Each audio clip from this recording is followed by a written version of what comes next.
just on the way to Moore's studio, and then we're going to head out to Bob Horn's. But first, for this nice 1 hour drive, I'm going to get some work done, and then we'll see you there.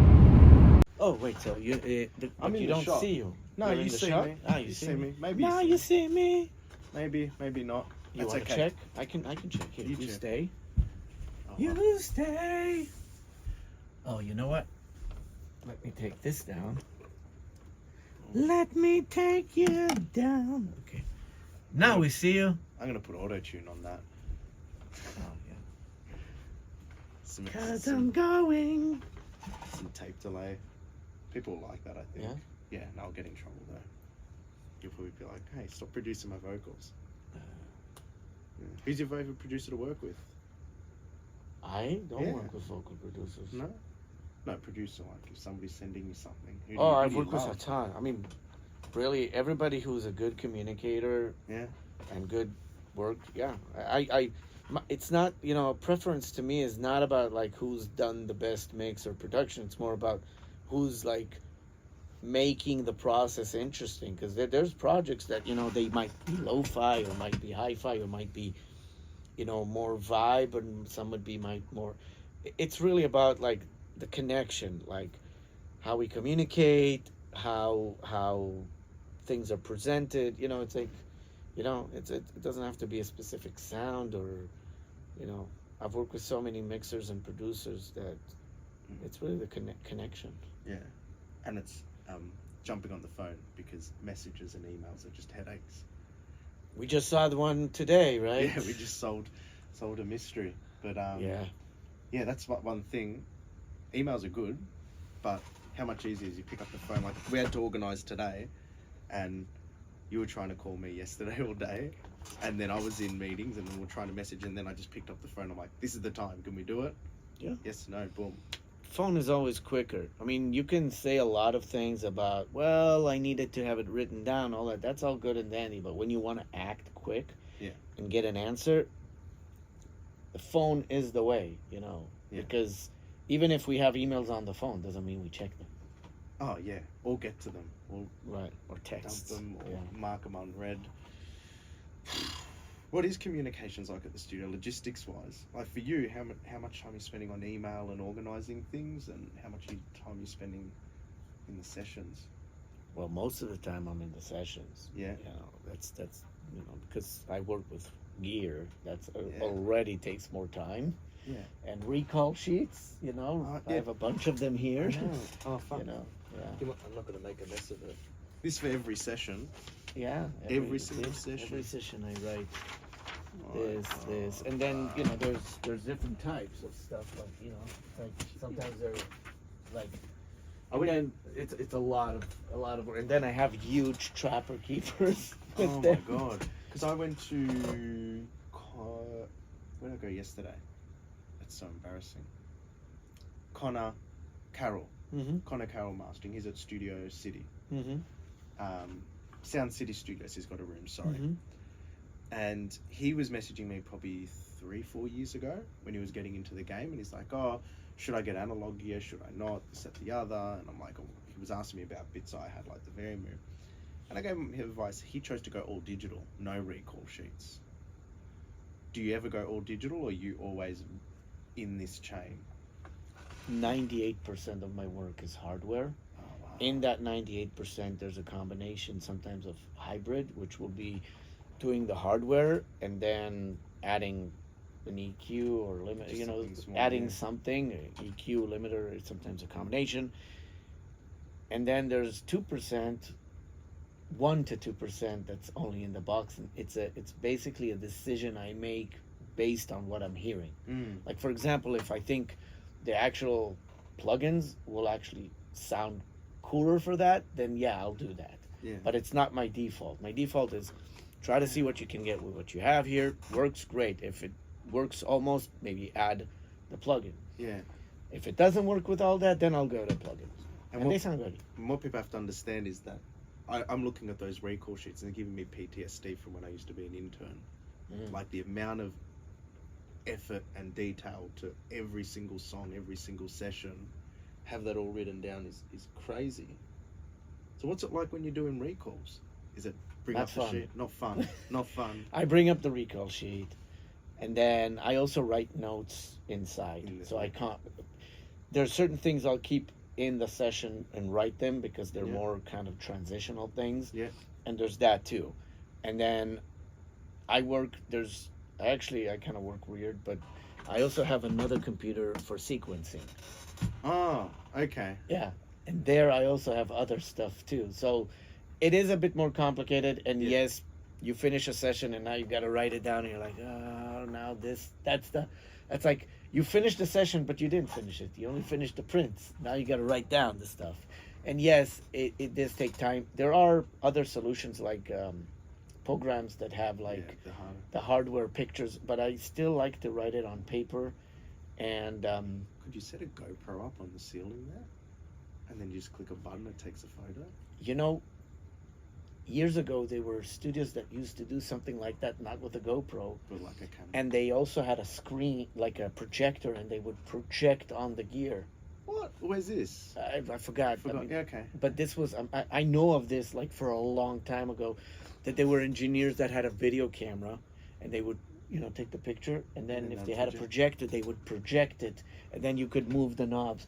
The problem with that is the angle doesn't always line up. It's very hard to get certain things. Yeah. But technically, yeah, you can do. But I took photos. I tried that once, but it didn't work for me because some of the gear is clicked and some is like variable, but also some stuff doesn't have it. The in between clicks are not marked. Like for example, see, you have this, and in the middle here there's no mark. Okay. So you might be thinking, oh, wait, from this side it looks like it's marked, but it's not. Okay. So. Yeah, so I like writing it down, and hopefully it's the right thing to do. And I also have a system of how to write it down. Yep. So it tells me, so instead of just a number, it can, I will know certain things of the routing. Yeah. Certain things of that, That's crazy. That's amazing. So how many songs are you doing a day then? If you're doing everything analog and you're penciling things up as well? I don't know, because there's days where I'll do a lot, there's days where I'll do less. Of course, it depends on, the song, what you got to deal with, and I like to get really involved in terms of like when I take a project in, I listen to it, and then I'm thinking, okay, if it sounds good, we don't need to bring it back. Yeah. And then when I try working on it, sometimes I hear a problem that we have to go back, and then I'll call the mixer. I say, hey, I think you have a problem here and here. Could you fix it? Or we don't do any changes. So the process does take time. Yeah. And also a lot of the projects I work on, we try. I say we because it's a collective. But we try to make it more organic, and sometimes the more organic approach requires a tad more time to figure out. Yeah, that's pretty refreshing because, I've spoken to many mastering engineers, and everybody has their own flow, but a current trend I'm seeing at the moment is efficiency, speed, moving through because they're getting, as in, when it comes to projects and recalls, they want to be really fast and quick, whereas it seems like your approach is more, instead of letting, let's say that you've got 10 projects, instead of letting the 10 projects affect one another, you're just focusing on the one, and when the other ones get to them, but you're just in the zone for that one project, which is good. That's really refreshing because I'd say it's rare. That's really cool to see. It's really cool to see. To me, streamlining the process is not about, either plugins or cutting corners or stuff like that. To me, streamlining the process is more about, I'll prep the session before, for example. Okay? So I'll do a lot of the prepping, let's say the day before. Yeah. So when I get to it, I already figured out if there was a problem in the file sending, or, sometimes you figure out issues that are not even related to actual working on it. It's like, oh no, they accidentally sent me the wrong file. Yeah, I know. Or so I prep the stuff usually a day before, or I make a few preps, and then it's easier for me to now I'm working on. I save the time. The 5 minutes you save the day before is like 10 minutes the day after. You know, and then also the other thing is I have a lot of gear, but it actually doesn't clutter the work as some might assume, because what I do is I test stuff and I see which one kind of fits naturally. If it does, great. If it doesn't, I'll tweak a bit. But once I see that it's not there, you just flick it out. I move out to the next one. Yeah. So I do test out the things, but I have a method to kind of figure out. Okay, it's not working. Let me tweak a few. Okay, maybe it's not. Move to the next one. Yeah. And my chair's a bit noisy, so that's all right. That's fine. I'm gonna. Keep going, man. And then the other way of streamlining is I like to have everything in front of me. Like for example, if I need to talk to the client, okay? Yeah. I already have usually the communication that I need to do. You know what I mean? That saves a lot of time too. Okay. It's basically it's really small things. Like I'll give you another example. When you have and there's a big difference between good gear and the right gear. Yeah. Okay. Good gear can be good, but it might not fit the project. Okay. The right gear is what fit the project. Okay. Yeah. So having a lot of gear gives me the options to choose what really fits and not struggle trying to impose that piece of gear into the music. Yeah. That's a huge time saver. Yeah. When let's call it in my former years, okay, I had stuff that was good.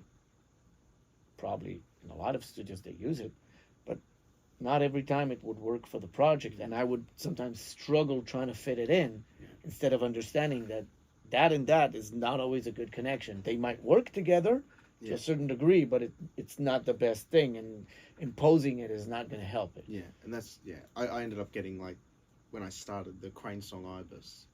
Great EQ, a lot of mastering studios use it, but for me and my ear, it wasn't working for my tastes, so I ended up getting rid of it.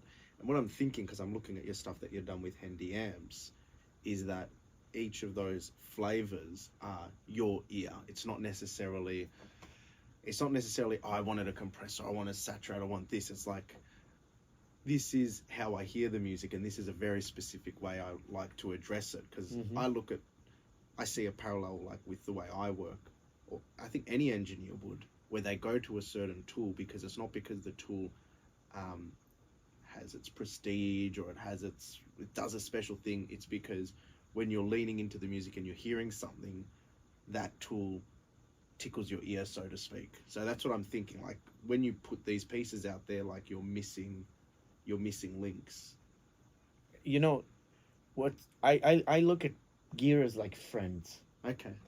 You have the friend you can go out and hang at the bar. You have the friend that you can go watch a game with. Yeah. Okay. You have a friend you could go to see a show with. Yeah. They don't always do the same. They don't always fit together. Yeah. Sometimes you can bring them together to meet up and it will be fine. Sometimes they doesn't. Yeah. So every piece of gear here that I have can do something. Yeah. Good. Yeah. But not always exactly for the song. Okay. And sometimes even cascading them. Like before you came here, I was doing a session, world music. Yeah. Okay. It was Middle Eastern music. Okay. Yeah. And I used this, and this in cascade. Yeah. Which it's a lot of processing. Yeah. But it sounded so organic and good to it. Yeah. You didn't feel that it's processed. Yeah. It felt natural for it. Yeah. Okay. And each one of those has a totally different sound, and of course, the way to work it.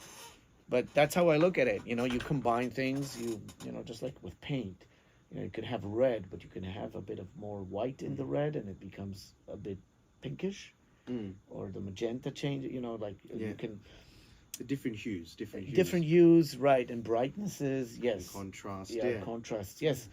So that's how I see gear. I think every piece of gear affects everything. Yeah. You know, some very subtle, some more. Yeah.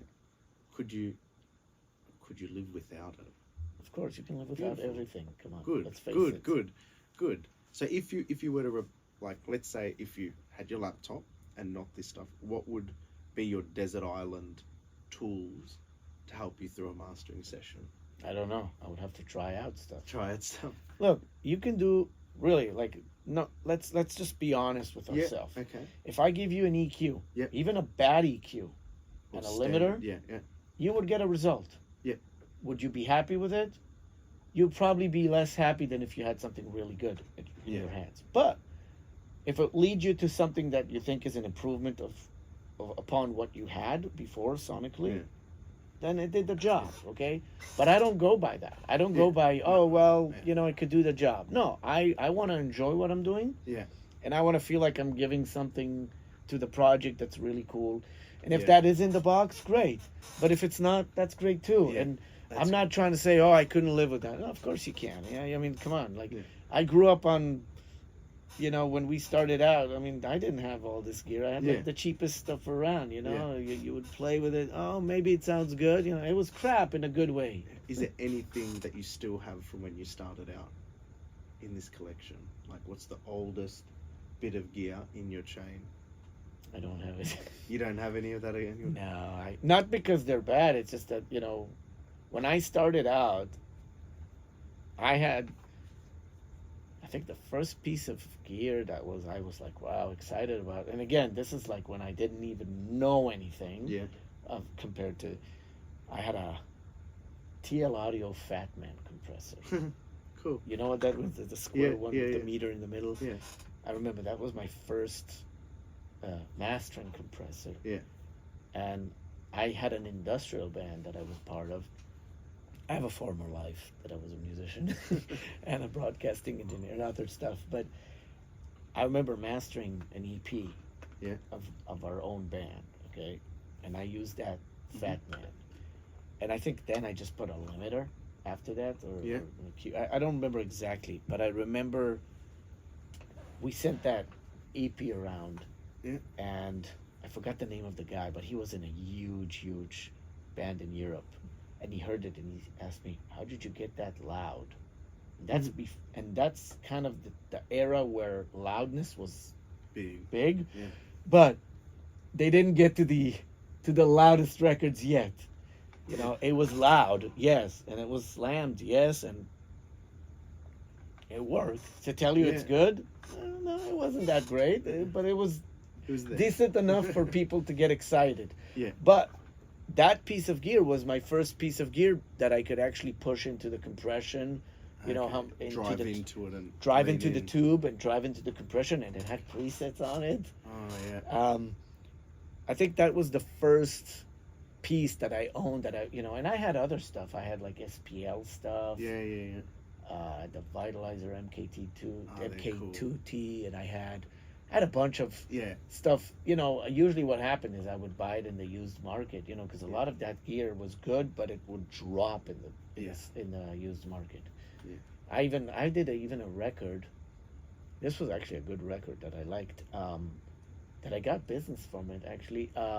With Art VLA Pro VLA 2. Yeah. You know what year? What year was this? Like mid early thousands or? It depends which one. The beginning 2000. Okay, cool.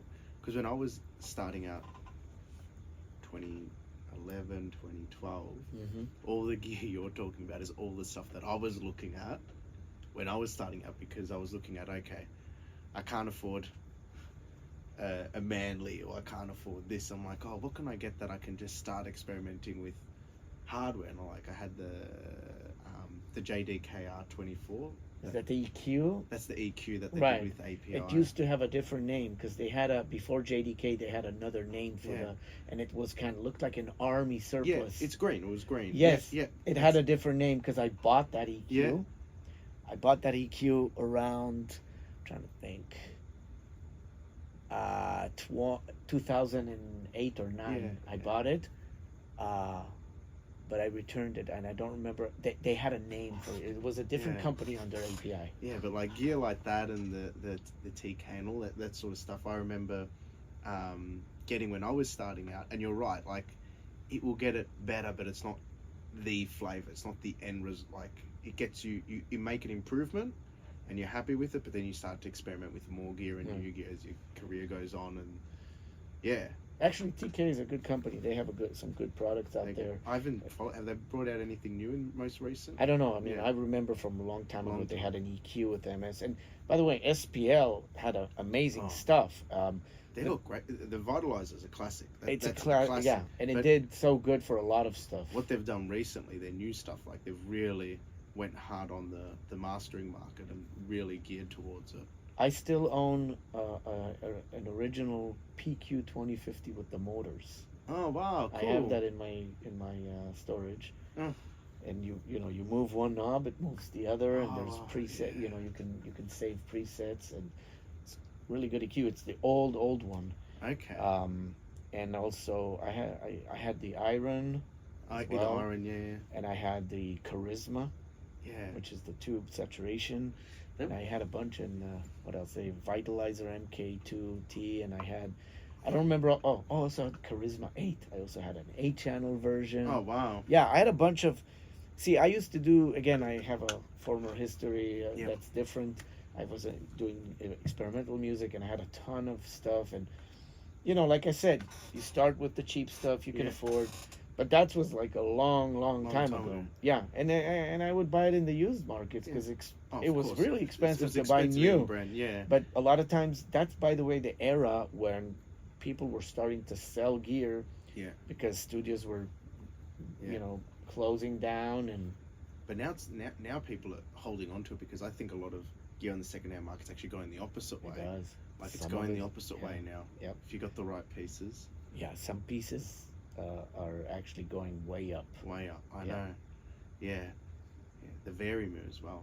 I had a Verimir. Yeah. I had one with fully, like I had the T-bar, the filters, the mastering version. Like I had a bunch of functions in it. Yeah, I think I bought mine brand new in 2013, 2014, brand new for about, in US dollars, about 2,000. Yeah. A mastering version? Not a mastering, the mid-side version. But still, $2,000. But the normal version. $2,000 is cheap. Cheap, yeah. That was brand new. Really? Because, so now I've held on to it, of course. Wow. It's probably, which, good. I had the Verimir. I had the Massive Passive. I had the, what's the name of it? Backbone. Oh yeah, and now you've got the Massillek. Yeah. Actually, you were visiting my Backbone. It's somewhere else now. Oh, okay. In a different mastering studio. Oh, which one? Lursen. No. Which one? They don't have a Backbone. No, they have their own console. I know they have their own console, but where was I visiting that? Which mastering studio did I visit? Did you visit Will? Oh, has he got yours? Yeah. Oh wow. Yeah, that was my. That's cool. And then my Massive Passive is actually in England in one of the big mastering studios there too. Yeah. Cool. So and then I had mini Massives too. I have those. Oh yeah, nice. They made a small run of them back then. Yeah.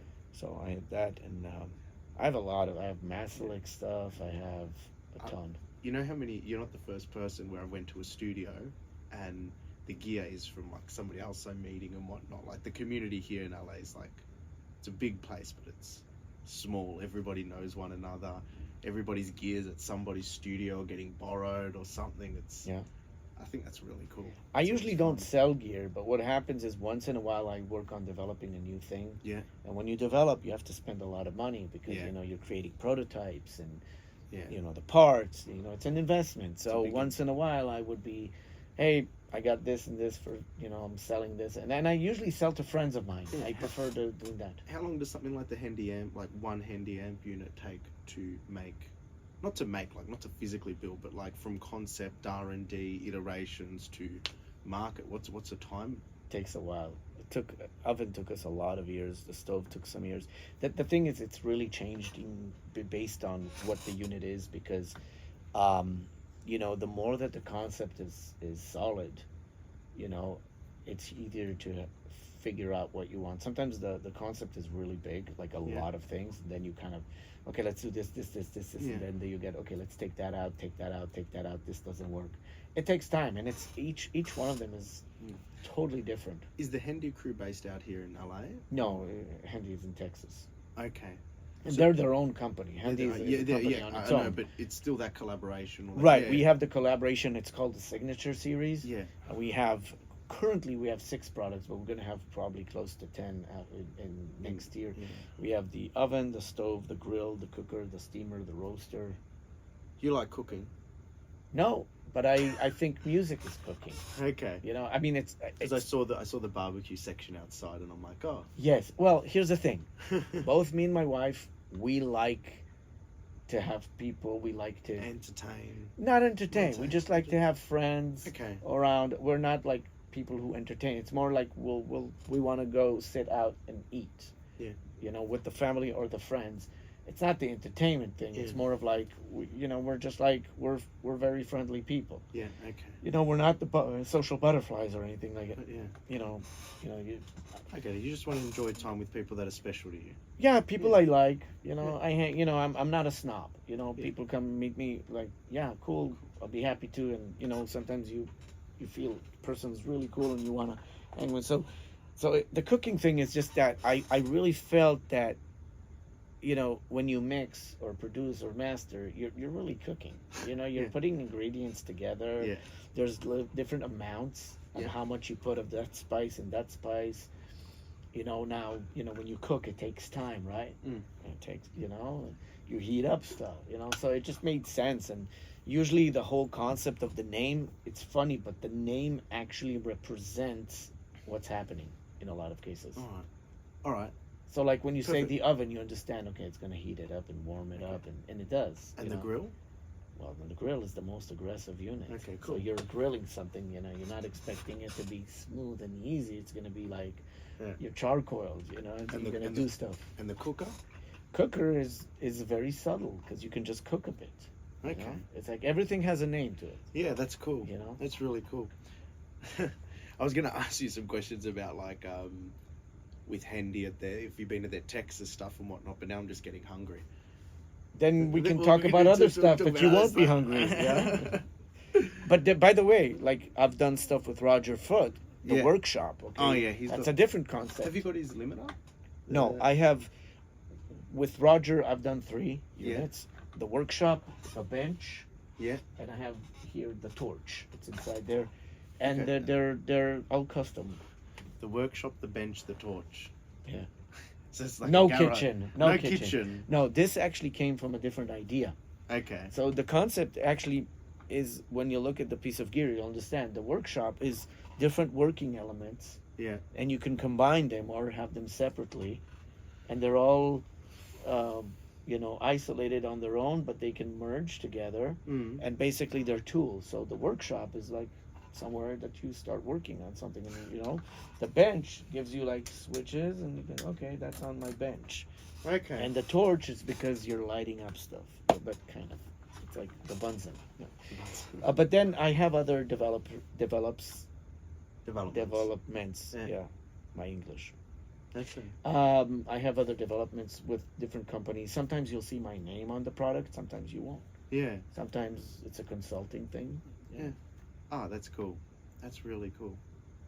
Nice. So, yeah, I just like it. We have to enjoy what we're doing. Yeah. It's not just a paycheck. The money's an exchange. Yeah, but this seems... You know how everybody has their lane? Some people like vocal producing. Some people like recording. Mm-hmm. Some people like writing. And then you've got, like, subsets of that and how they do it. Some people like producing vocals in a big studio with lots of gear and everything to patch in, so they train in. Some people like producing in a writing room where people are chilling on the couch in the same room where they're monitoring. Like, it depends on the vibe. And it's like your vibe with your mastering flow is sort of the intimacy you have with each of the pieces and how it interacts with the signal and manipulating. Like, that's your gravitational pull to, like, making you happy and enjoy what you're doing. Yeah, my vibe is no vibe. Basically, no vibe. Yeah, because I'll tell you why. Tell me. If my vibe is no vibe, then the vibe of the song is the vibe. So That's very my concept, philosophical. you understand Yeah, what I mean? yeah, My I get it. concept is this room is not a vibe room. You come in here, I mean, it looks more like a sane asylum than with the amount of Straight jacket, yeah. straight jacket, right? I mean, the room is not here to entertain me and get me in the mood, like for real. It's Okay, not for interesting, that. yeah. This room for me is a lab. Okay, yeah. Okay, this room is a place to come in, press play, and say, I get it, or I don't get it. Okay, how do I make myself get it? Or, it's a process, There's right? no distractions. You're here, you're looked at, you're getting that's Yes. interesting. So it's more about me pressing play and absorbing the music, and then from that I start to think what works, and because there's no vibe, no predetermined vibe, every piece here is a vibe. Okay, yeah. You understand? Because there's no one vibe. It's like, okay, I get you that sound. So everything here will bring something new or different, depends on how you look at it. Yeah. But something different to the table, and you can combine, you can subtract, you can add, you can decide that you want something to be very pure and clean, and you can do that. Yeah. It's I'm not obligated to work one way here. Yeah. And that's why my vibe here is no vibe. Okay. And it's just what the song vibes. Yeah. It's pure to that. Yeah. And even on a plugin way, like if you look in the way I'll work with a plugin, I'll work with it as if it was a hardware and not you understand. Yeah, I would look at it as, does this help me or not? Yeah. That's it. Yeah. If it doesn't need to be there. No, that's really cool.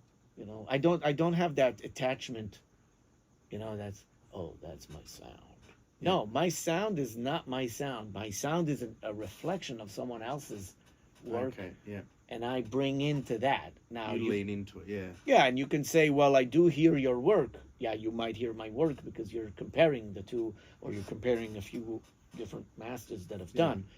But at the end of the day, I don't impart like, oh, this is my vibe, that's always going to be. No, I don't do that. Okay, it's really program dependent or music dependent. So whatever. as program and as dependent as it can be, when you get in and there's a mix, like you've already answered this previously while we've been chatting, because you said you communicate with the client. But let's say the client sent you something like deadlines, 24 hours, 48 hours, whatever it is. We need to get this done. And the vibe is, this is a shit mix. Like objectively, it is, you can push, pull, do whatever you want, but you're not going to achieve what the song needs. What do you do?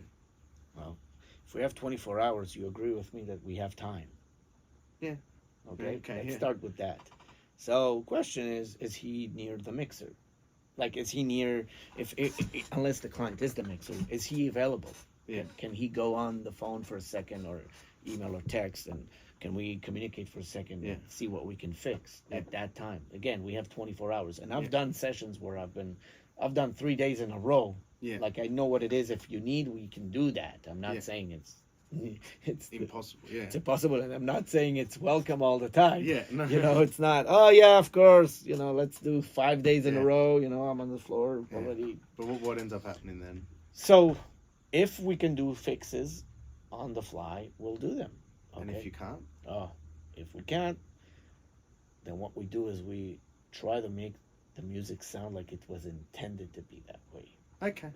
Yeah. So you lean into it again. So I go in and I see what are the elements that we can enhance. Yeah. And what are the things that we can not subtract, but maybe hide a bit. Yeah. Okay. And what problems we can make them sound like they're intentional. Okay. Do you ever feel good walking away from something like that?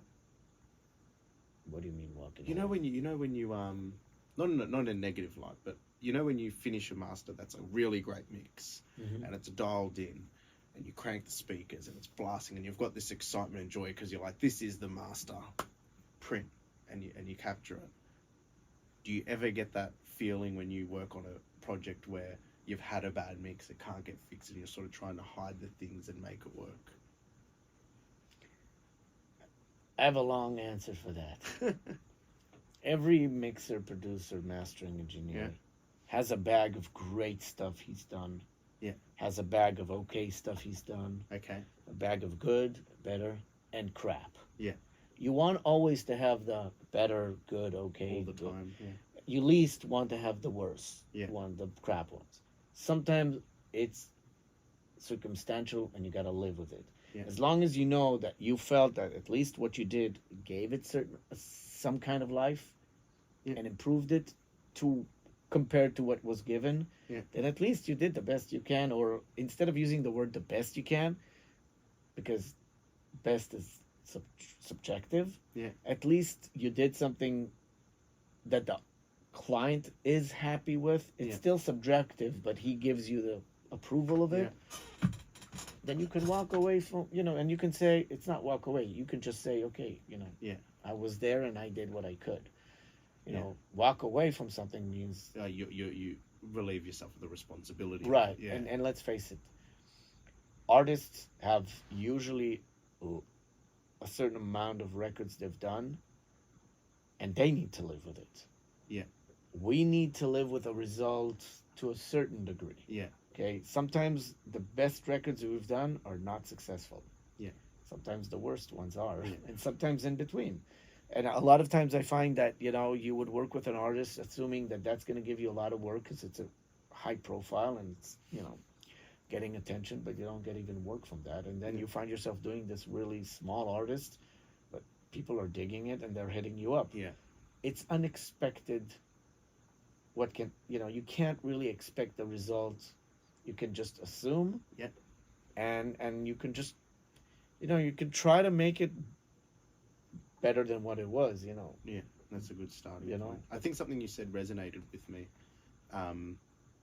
about the client leaving happy, because this is sort of my personal rule to myself.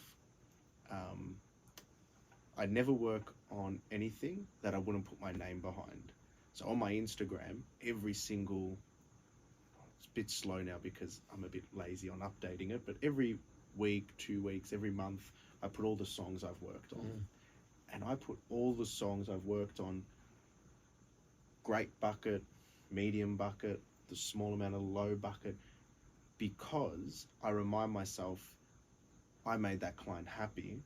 That's their art, and it's a representation of what they choose to be their music as if they've signed off on it. So it's disrespectful in a way for me to scrap my name for the record. You know what I mean? To go, oh, I don't want to put my name behind that. So I like to actually show it all, because I find comfort in knowing that the artist backs the work. I'm not going to say you're wrong or right. Yeah. I'm just going to say you have the right to not be happy with certain things. Yeah. And I don't think it's disrespectful to not promote. I just think that you can do what you want as a service provider. I know, yeah. There's a lot of big names that would not put their names on certain projects because sometimes they're not happy with it because it can ruin their career. Yeah. And I know of certain situations like this, which I'm not going to mention. No, but, that's okay. I'm not saying be disrespectful. Yeah. Showcase what you feel like you should showcase. Yeah. You're not obligated to do that for anybody. You're doing it for yourself. So if you are doing it for someone, you're helping them out. But I don't think it's disrespectful not to show something that is not that good, because at the end of the day, you are a service provider. You did your job, but your job is not a promotional agency. I know. So if you were in my situation, you wouldn't do that. I didn't say that because there's a I'm lot. I'm not trying to put words. No, in your you're mouth. not putting. I'm trying to like lean into what your core of your advice is. It's not advice. This is how I operate. Yeah. Probably 90 something, if not almost 99% of the stuff I work on, most people don't even know until someone will mention. Yeah. And it's not because I'm against it. It's just because I'm not social media savvy. Okay. Like I don't know how to operate all these I'm really not. And you can see that. Like you can go to my Instagram, Facebook, and you'll see. Well, you see that this guy barely does, and it's because I'm not tech savvy on the whole socials and stuff like that. So it's rare I post, and if I post, sometimes it's here or there. But if someone will tag my name and let's say it would appear and I would see it, not always I see it, then yeah, usually, I'm proud that I worked on stuff. And, some stuff doesn't sound that good, but I'm not opposed to saying, yeah, well, I'm happy I worked on that. Yeah. Because, again, Yeah. but there are things, and there were times where I told the person, hey, Okay, I did this, but look, we have to be fair, I can't push this, you have to remember when you go to a restaurant, Yeah. okay, and let's say they had a dish that was not successful. Yeah. They will take it out from their menu after a while that's because a good they'll analogy. see that Yeah. it's like, okay, well, people ate that thing, but it didn't taste that well, and it made people not come to, Yeah. And you can think I'm not fine, but let's face the reality. Everybody will be like that. I mean, when you're starting out, every project is your best project. Yeah.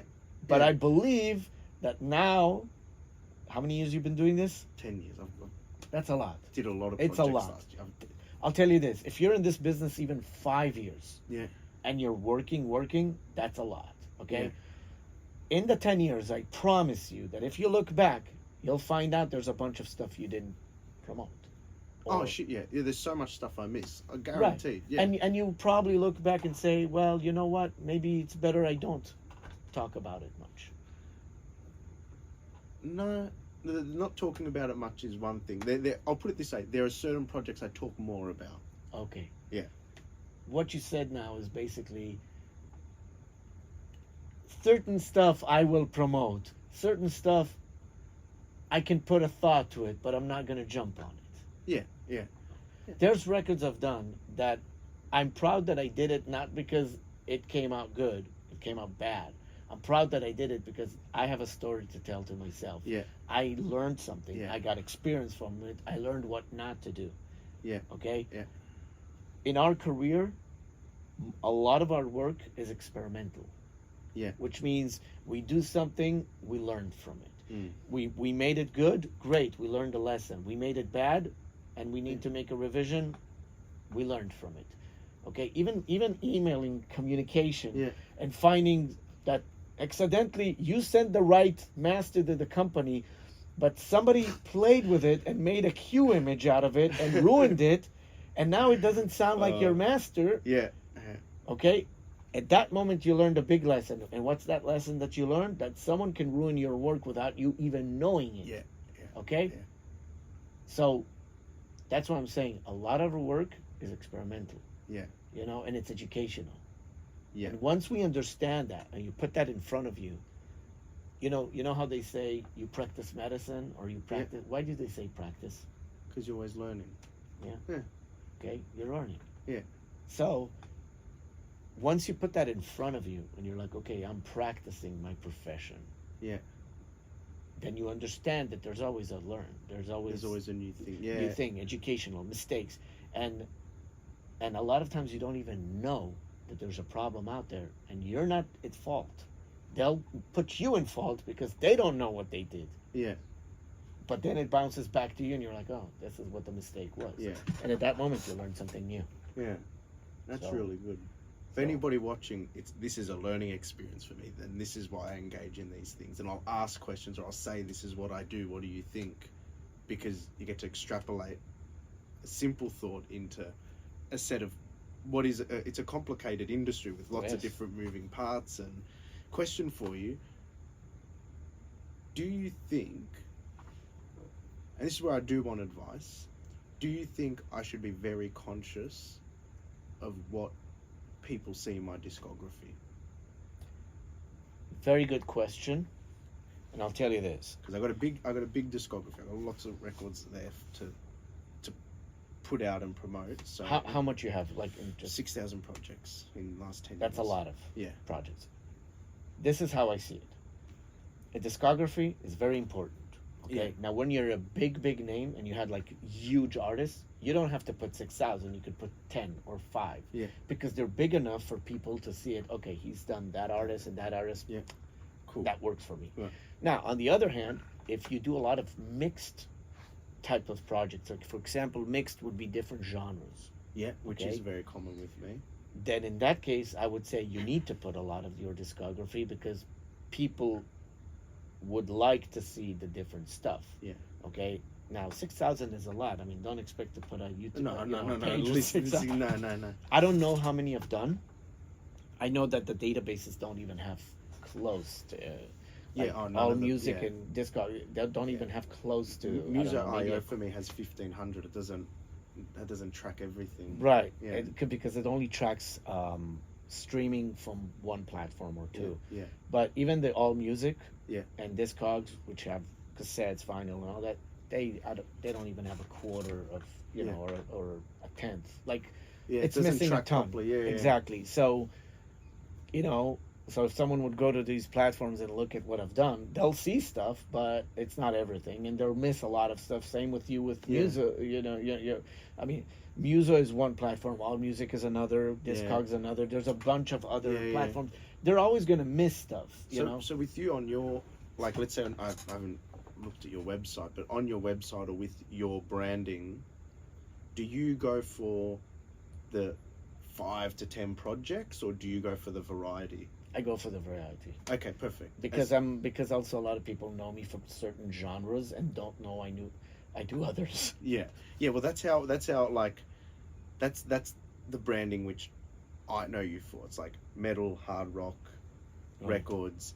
But you don't know that I've done. No. I'm not saying it. You don't know I've done blues records. Yeah. No. You don't know I've done reggae records. And I've been listening to records here which are completely different as well.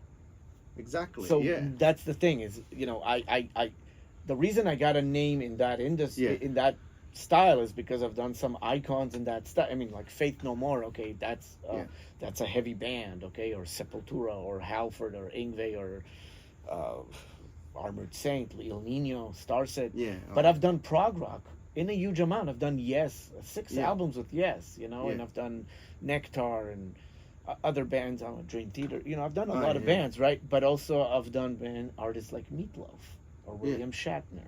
Yeah. I've done even hip hop like Lupe Fiasco. Yeah, so then that's where Matisiao, or you know what I mean. So that's where you pepper your different styles through. Right. Yeah, you show or when you do a blues record like with Walter Trout or Eric Gales, or you do acoustic records or even video game. Yeah, it's good to have a good discography. Yeah.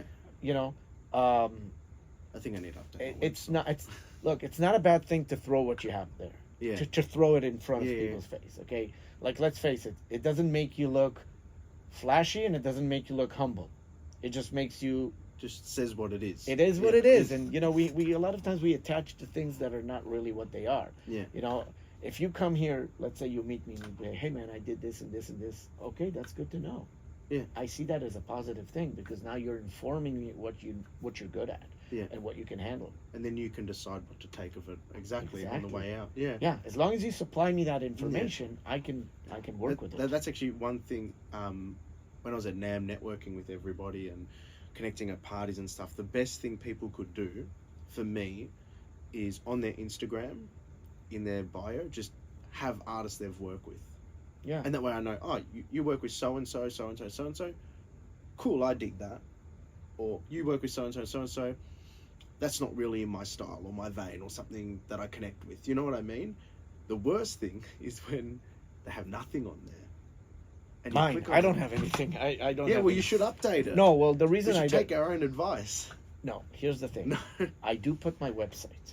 Yes. And my website has a ton of stuff there. It's like you just see it. Okay, this guy's done this. Yeah, I'm talking like blank profiles, so there's nothing. Like nothing. Well, if you have a blank profile, hopefully you have connections that know the stuff. But I again, I'm not that savvy about like social media and how to work it. I also learned that there's a lot of things that can mistake people. Like people can assume that someone is really big because he has a lot of followers that are actually bought. Yeah, or what they do. This is the funny one. I had a friend who got something mixed, and they're telling me it's Justin Bieber's mixing engineer. Like, okay, fuck. Anyway, the mix came back. It sounded horrible. Like it was atrocious. Like it was. Anyway, so then I'm like, I wonder who this engineer is, and they got name.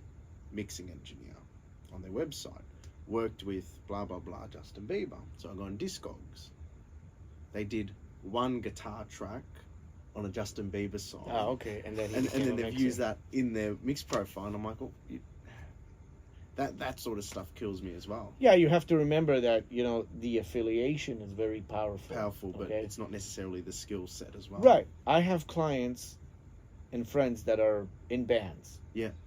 And they're not necessarily always, the best at their craft as producers or mixers, but the bands that are fans of them want to work with them, and they work with them, and they get a result, and we get something that the audience, the audience can relate to. The client is happy, everybody's happy, okay? But they're in that band or they're affiliated, but it doesn't mean that they're amazing at their craft. Yeah. But we get it to work. We always have to remember that.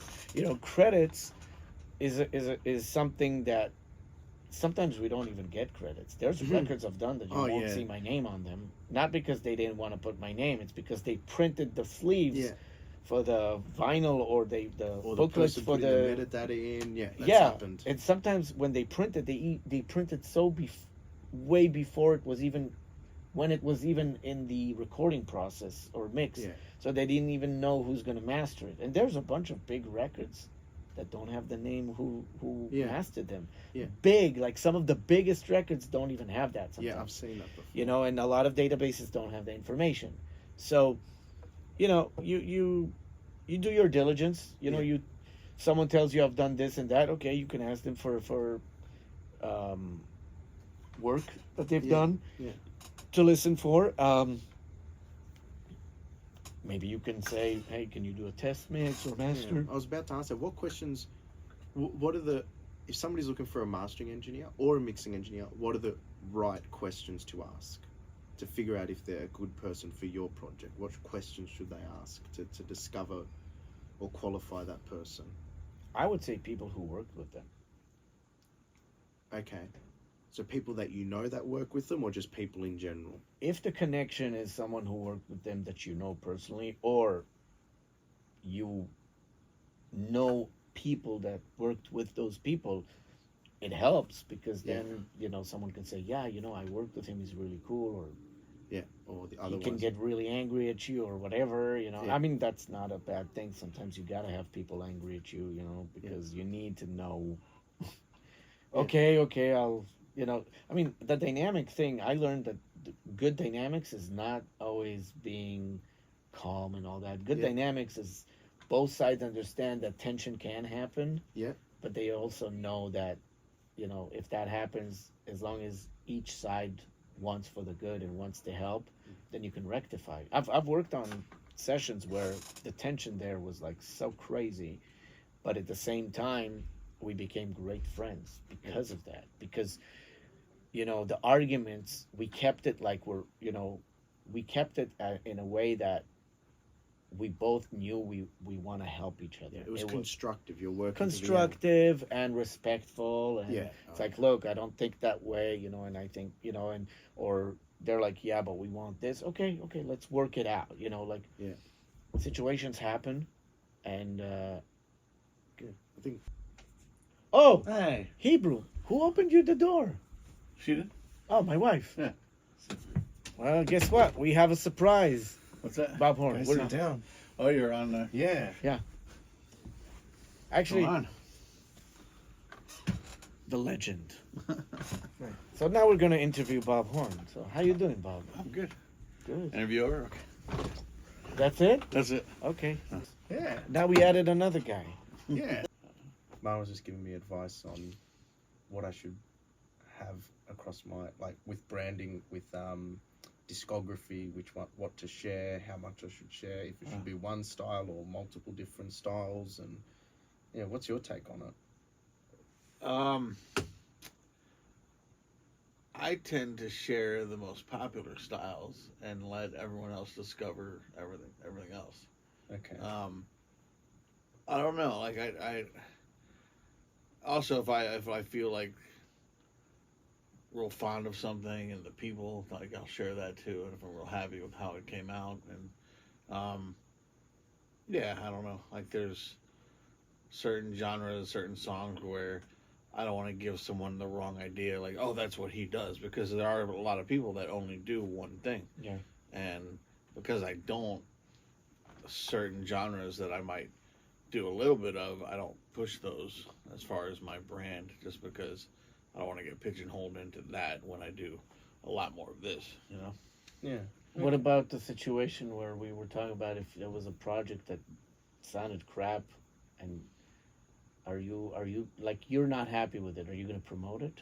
Uh, Probably not. Yeah. Yeah. I mean, yeah. It's just sometimes there's things that are beyond our control. Yeah. And, you know, we did it. You know, sometimes we agree to stuff before we get our hands on the files. And, Yeah. you know, maybe it's a good person, someone we trusted in the past. Maybe it's a big credit, but just wasn't done, you know, up to par. And nothing we can do about it, but we still have bills to pay, mortgages to pay, and we got work, and we do it, try to make the best of it. Right? Yeah. Yeah, So, I've done a bunch of stuff that I would say, I'm happy I did it because I could bring something to the table. Yeah. But, there's a place for everything in our discography and how we present it, and let's face it, there's different phases too. Like, when you're starting out, like I said, everything is, fireworks for Yeah. and then as you grow, certain things are in the other bins. I mean, 250 mixes a year, and you guys probably have like 1,000, 1,500 masters a year, if not more. Yeah. Like, they can't all be great, you know? Yeah.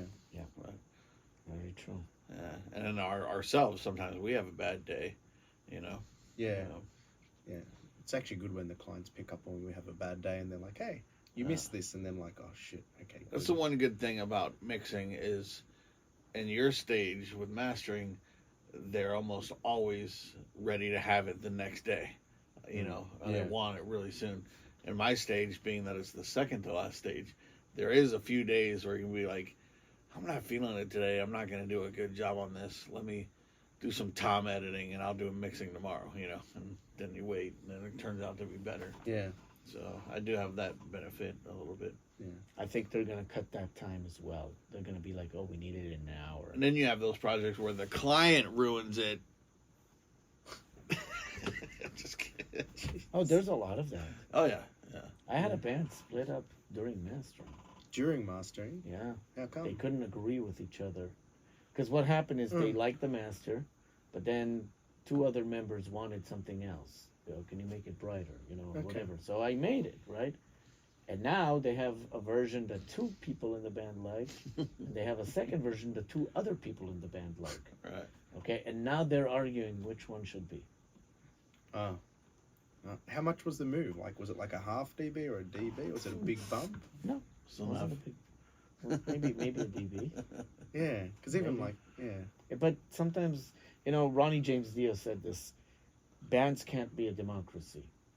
Because if they're a democracy, then it's like, what do you think? I don't know. What do you think? I don't know. What do you think? I don't know. they don't want to offend Everybody, anybody. right? Yeah. They have to have someone who calls the shots. You can bring your input and say, I think this and this, this and that. Yeah. But you need to have someone who will say, look, this is what I feel. I take your input. I take your input. That's why sometimes you want a manager. Well, sometimes you want that one. Yeah. But at the end of the day, that's a lot of cables, huh? Yeah, a lot of cables. I'm just getting some water. Yeah. So you need to have people very, very deeply engaged with the project, but they also have to be spaced out a bit to look at the big picture and say, are we going to argue now on that 1 dB or not? And is it worth it? And is that 1 dB actually making a good enough change that we like it or not? And sometimes they just, they don't know, but they just want to play with it. They're like, can we push it a bit more? Can we do this? Can we do this? So many times. Yeah, I had records. Sometimes when a band does a comeback, they're so secure they're very confident in their beginning. Mhm. And during the process of the production, they start to lose the confidence because they come in like, oh, yes, we're coming back. And then during the production, they're like, Are we sounding like what we did before, or are we trying to be new? Or now they start to have these questions come up because the comeback is just the energy pill. But that process sometimes, and then I did a record where we had like 20 something masters, and then they chose the second one in the end. But it's like I had to go through, can we do this? Can we do that? I was like, yeah, sure. When clients come in, do you have them do a final pass sitting in this in the main seat so they can hear the master start to end, or do they usually just sit back if it's attended? It's very rare I'll have attended sessions. Yeah. One, because let's face it, who wants to get stuck in traffic, right? Yeah. Second thing is, in my involvement, really the best place for them to listen to is where they're listening to the records they're listening to. Yeah, I agree. That's how they should judge it, because they can sit here and be like, wow, I never heard the snaring like this. And they can get occupied from that. I mean, look at this. Have you ever seen a volume knob at that, and that's so quiet? You get what I'm saying? Yeah. I'm not muting. It's not mute. Yeah. The noise floor here is so low, you're going to hear every detail. Yeah. So if you're the artist, it's like, oh, I noticed this now. And it's going to bug them now because now they hear something they didn't hear before. Yeah, it's really funny managing clients' indecisiveness expectation, because like you say, they come into the production all exciting, but then they doubt themselves, they want to change things, even in the mixing, but then even in the mastering, because I have clients attend sometimes, and then I usually want them to hear a final pass, and I actually agree with you, the best place is back at what they're used to listening to. But they'll love it, they'll love the master, but then their curiosity, their indecisiveness, their anxiety goes, what if it's just one more? Remember Spinal Tap? This one goes to 11. Yeah. What if it's just one more? Yeah. Just a little bit more. I have a client right now. I haven't received the files for mixing yet, but they're already talking. They have a reference, some famous song that they really like, that they're trying to be like. And they're already telling me how the difference between their rough mix and that reference, and how it needs to gain a few more dB of lufs and a little more brightness. I'm like, dude, I haven't done the mix yet. Why are we talking about your mix? And why are we comparing that to someone famous that you're not? It's like, be your own artist, Yeah.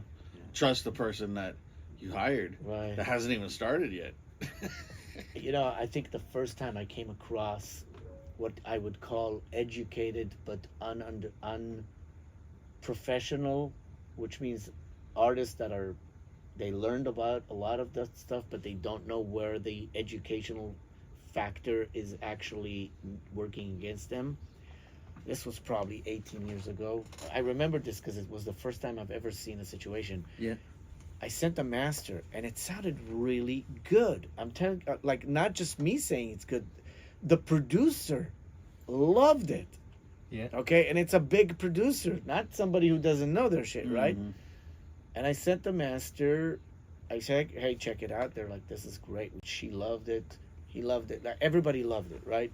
He and she, whatever you want, okay? And then they come back after a few days.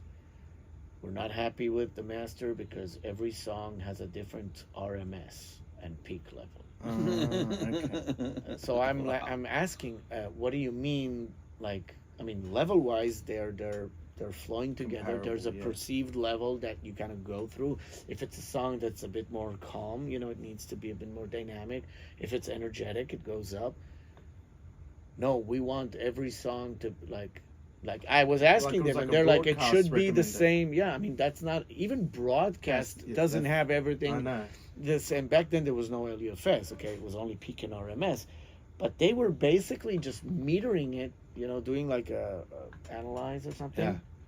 They're quality checking your work, not knowing what they're talking about. Because they probably read it on a blog or Googled something. I don't know where they heard it. I mean, I get it with the -14. I actually get asked, do you master for Spotify -14? Yeah. And it's like, no. Nobody masters. This is like the that. annoying thing. It's like, okay, you hired a professional. Someone recommended you to the professional. Why don't you let them do what they do instead of you being a singer and a guitar player questioning the lufs? It's like, if it's loud enough for you compared to your favorite famous song, then you're done. It's like, Well, also one thing, and this is not to bitch and moan. It's just sort of like highlighting that's okay to things that are like, it's more so bringing awareness to something to help people, not necessarily to put them down. But like Right. when they go, I've had times where they go -14 laughs. I do it at -14 laughs, and then they go, it's not as loud as my favorite record. Right. And it's like, well, wait a second. This is why, how, and that's what that mechanism works at. Now, I don't do it at -14 laughs on purpose. Sometimes I've had tracks where they've been much more open, much more dynamic, and that's where I ended up. I usually ignore the -14 laughs. But yeah, it's just sort You of. also can't play a record back inside the Spotify app and then off your desktop and compare them at all. You have to go ahead and load your Both. your program into Spotify, release it, and then make that discovery that you messed up. That's how I lost. That's how I lost a client of ours together years ago, where I did a bunch of records for them, and they were happy. But then they brought me a different project, and they say it's not loud enough, and I was like, okay. Because I compared it to the old. Now they didn't tell me how they compared. No, they were just what happened. So I'm like, okay, it's not loud enough, and I'm looking at the RMS, and the RMS was like -7. Now RMS 7. That's loud. Yeah. Okay, and they're saying it's not loud. I was like, okay, I'll give you another one. I already got louder. No, oh, it's not loud enough. And I'm like, what are you comparing it to? It's like, they gave me a song they're comparing. I was like, but where are you comparing it? What do you mean where? I mean, are you putting it in Pro Tools, like, or whatever DAW? You're putting it in the DAW and putting it measuring? No, who does that? I was like, so how do you do it? Well, I'm listening on my phone, and then I'm listening to the Spotify. That's how people do it. I was like, that's not how people do it. That's how you're doing it, and that's what you're comparing. Anyway, it became an argument. And I was just like, guys, I'm not trying to argue. Just, and I sent them a screenshot where I'm analyzing the level, and you see it. Yeah. They're like, no, it's not loud enough. I was like, you know what? These guys really wanted to see it to sound crap. I'll give them the crap they want. I cranked it up. It was distorting, right? Yeah. They get it. And then like, oh, it's distorting. I was like, yeah, right. And then the producer calls me and says, hey, man, I'm really sorry. My mistake, their mistake. Listen, I heard now your original master. It sounds really good. I only want one tweak because I need to tweak something in my mix. Can I send you a new mix with a tweak on my, I think it was the bass? Yeah. And I'll pay you personally for that. Okay? But the problem is not you. It was good, sounding good. Wow. They were comparing it, and they're just, and because of that situation, this is how stupid the situation is. If they would understand that they're not comparing apples to apples, and they were comparing probably apples to watermelons, in this case, it's like a huge difference in playback systems, platform. Yeah, and at that moment, they stopped working with me, and their management stopped working with me, and I never got any gig with them. And I've done a lot of songs and records with them, and with their management, and that's why I'm saying it doesn't matter how good the music is, how good the mixer is, how good the production is. What matters is how you guys work together and how's the communication and the respect. Because I've done a lot of great sounding records that the communication was not great. Yep. You ask me about the record, I'll tell you, yeah, it's a good sounding record. Would I want to work with them again? I can. The problem is how we're going to work together. Yeah. Okay? That's really what's most important. How do you set your precedents for like communication? Do you go, I'm contactable at these hours, or here's my mobile, or do you keep an email chain? Like, how do you set up that dynamic? Or yeah, a lot of my stuff is either Instagram or email, or it's Instagram first, then becomes email. If they're out of the country, it'll stay like that. If they're in the country, we usually end up on text. Yeah. Or WhatsApp is another popular one, but. If I can't reach someone or they're not communicating, I just stop. I move on to my something else, and I force them to engage, because I'm not going to chase somebody when you hired me and I have your record ready, and I'm waiting for an answer on something. Yeah. So I'm in the middle of that now. I'm in the middle of an album that they're very bad communicators. Wrong files, not giving me notes after I turn in a mix. I don't even know if they like it. And then suddenly, 2 weeks later, they're like, "Oh yeah, we love that. Did you do the next one?" Like, no, I don't even know if we're done with the first one yet. But also, it's like, how far can you go with a mix or a project without their input? It's just better putting the brakes on, because you don't want to go in you don't want to fork off the road and go in a completely different direction. 100%. And spend all that time working for them to come back and be like, "Oh, remember that mix you did? Well, we're actually going in this different direction. Can you move the vocals this way?" And you've went completely. I've had projects where I did that. I had like 5 songs. I mixed the first one, didn't hear anything, and I was overzealous and went ahead and mixed 2, 3, 4, and 5. And to find out a week later, it's like, "Oh, number 4, we actually had someone else mix that. You didn't need to do that one." It's like, well, why did you send me the file? Yeah. I try to give them all the communication options. I do a lot of international work, and I know that there's different work methods, there's different communication methods, and what you call language barriers or culture. So I give them my phone or WhatsApp as a phone to call. They can text, call, Skype. I'm reachable. There's a problem, let's talk about it. Email is good if you have detailed information like timestamps. Great. A lot of times I find that a problem is better to be talked on the phone than just read by email, because you can read it in different ways. It's not always, and you can't ask in the email an immediate question. So on the phone, I can say, "You mean this or that?" And then, let's say we talk on the phone, communicate a problem. Then a lot of times I would say, "Okay, let's just recap it in the email." So just either recap or give me the timestamp or something. But I'm always open with the communication thing. It's like, I'm not the guy who's like, "Oh, just send me this or that." Because I know that a lot of times it's sensitive, time sensitive. And email, especially email chains, that's the first place that mistakes will happen. Because a lot of people are chained to it. They're not always reading it, assuming someone else reads it and giving you the response, and they don't. A lot of times they're like, "Oh, we didn't get the files." Yes, you did. You just didn't look at the email, because someone else was opening it up, and you're like, "Oh, well, that guy's going to look at it." And sometimes they'll make a mistake, and they'll be like, "Oh, I sent you the right thing," and they messed it up, and "Oh, I did send you." Well, no, he sent you an MP3 accidentally. He took it, downloaded it, changed it on the iTunes, and actually uploaded to you the MP3 and not the WAV file. Or in other cases where someone took a DDP of mine and decided he needs to open it as a cue sheet, he ruined the sound. I don't know how he did it, and send it to the label. And then the record is out for a year, and then somebody complains there's a problem, and then I get the file and I look, and it's not the file I actually sent them. If you think it's like I say this: if you think you've seen it all, there's always someone who's seen worse than you. And he doesn't have to be bigger than you to see the worse or the opposite. Cool. Another thing I'll do is, if I do a mix and then I see someone that's indecisive and we're about to go down a long road of, 1 dB here, 2 dB here, half a dB here, I'll just get them on audio movers right away. And we'll like, "Okay, you want this, this, this, this, do these 8 things. So that's what you wanted, right?"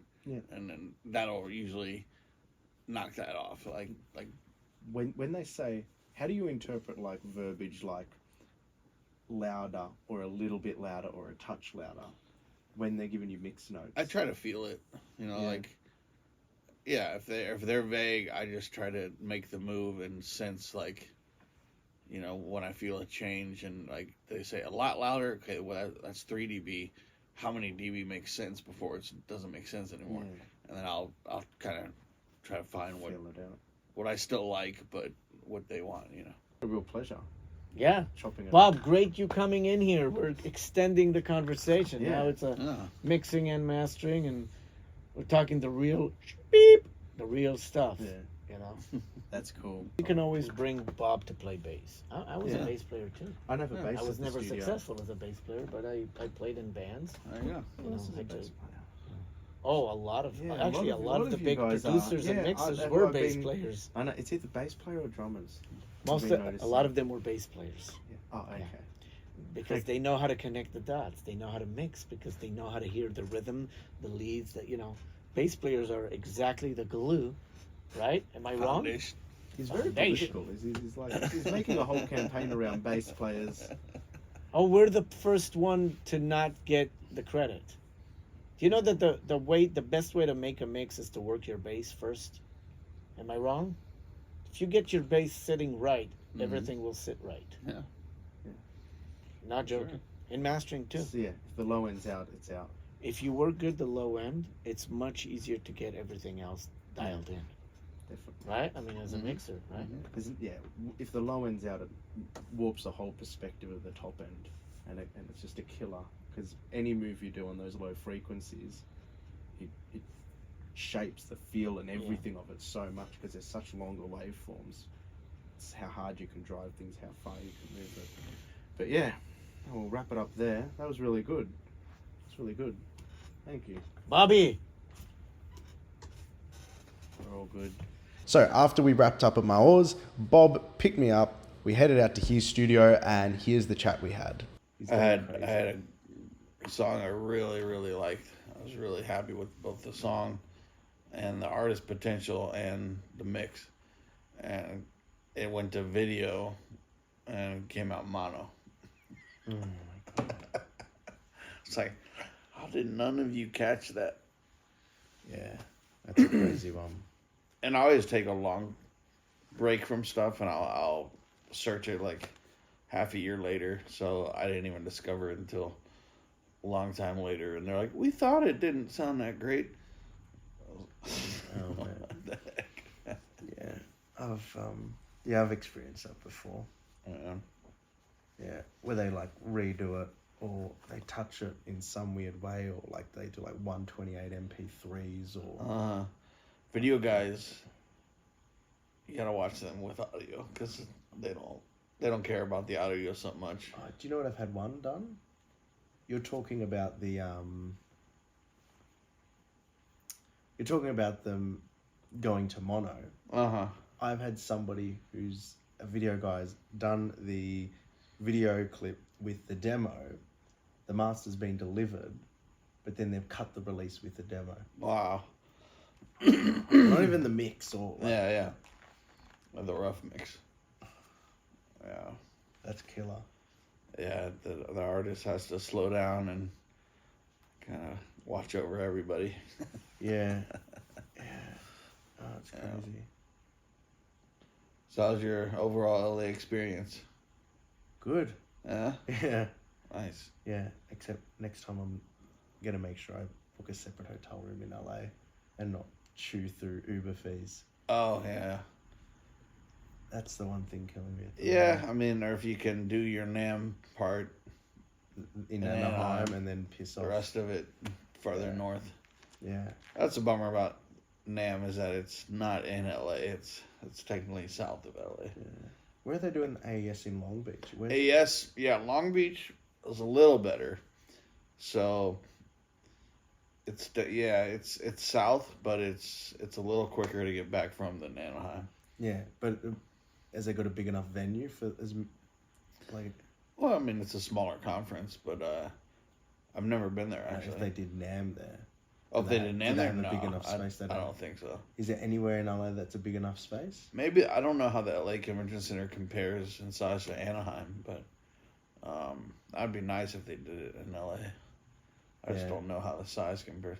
I like Anaheim. It's just this year was great because I booked a hotel down there for the first time, so I could wake up at 8 a.m.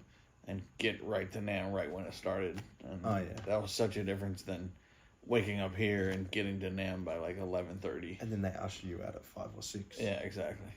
So, yeah. How are you liking your LA experience 20-something years later? It's fantastic. I don't know. It's like you don't know what you don't know. I mean, I grew up in Ohio, which is worldly different than here, you know. Different weather, different people, different cost of living. but I'm so used to it out here, and I think I'm comfortable.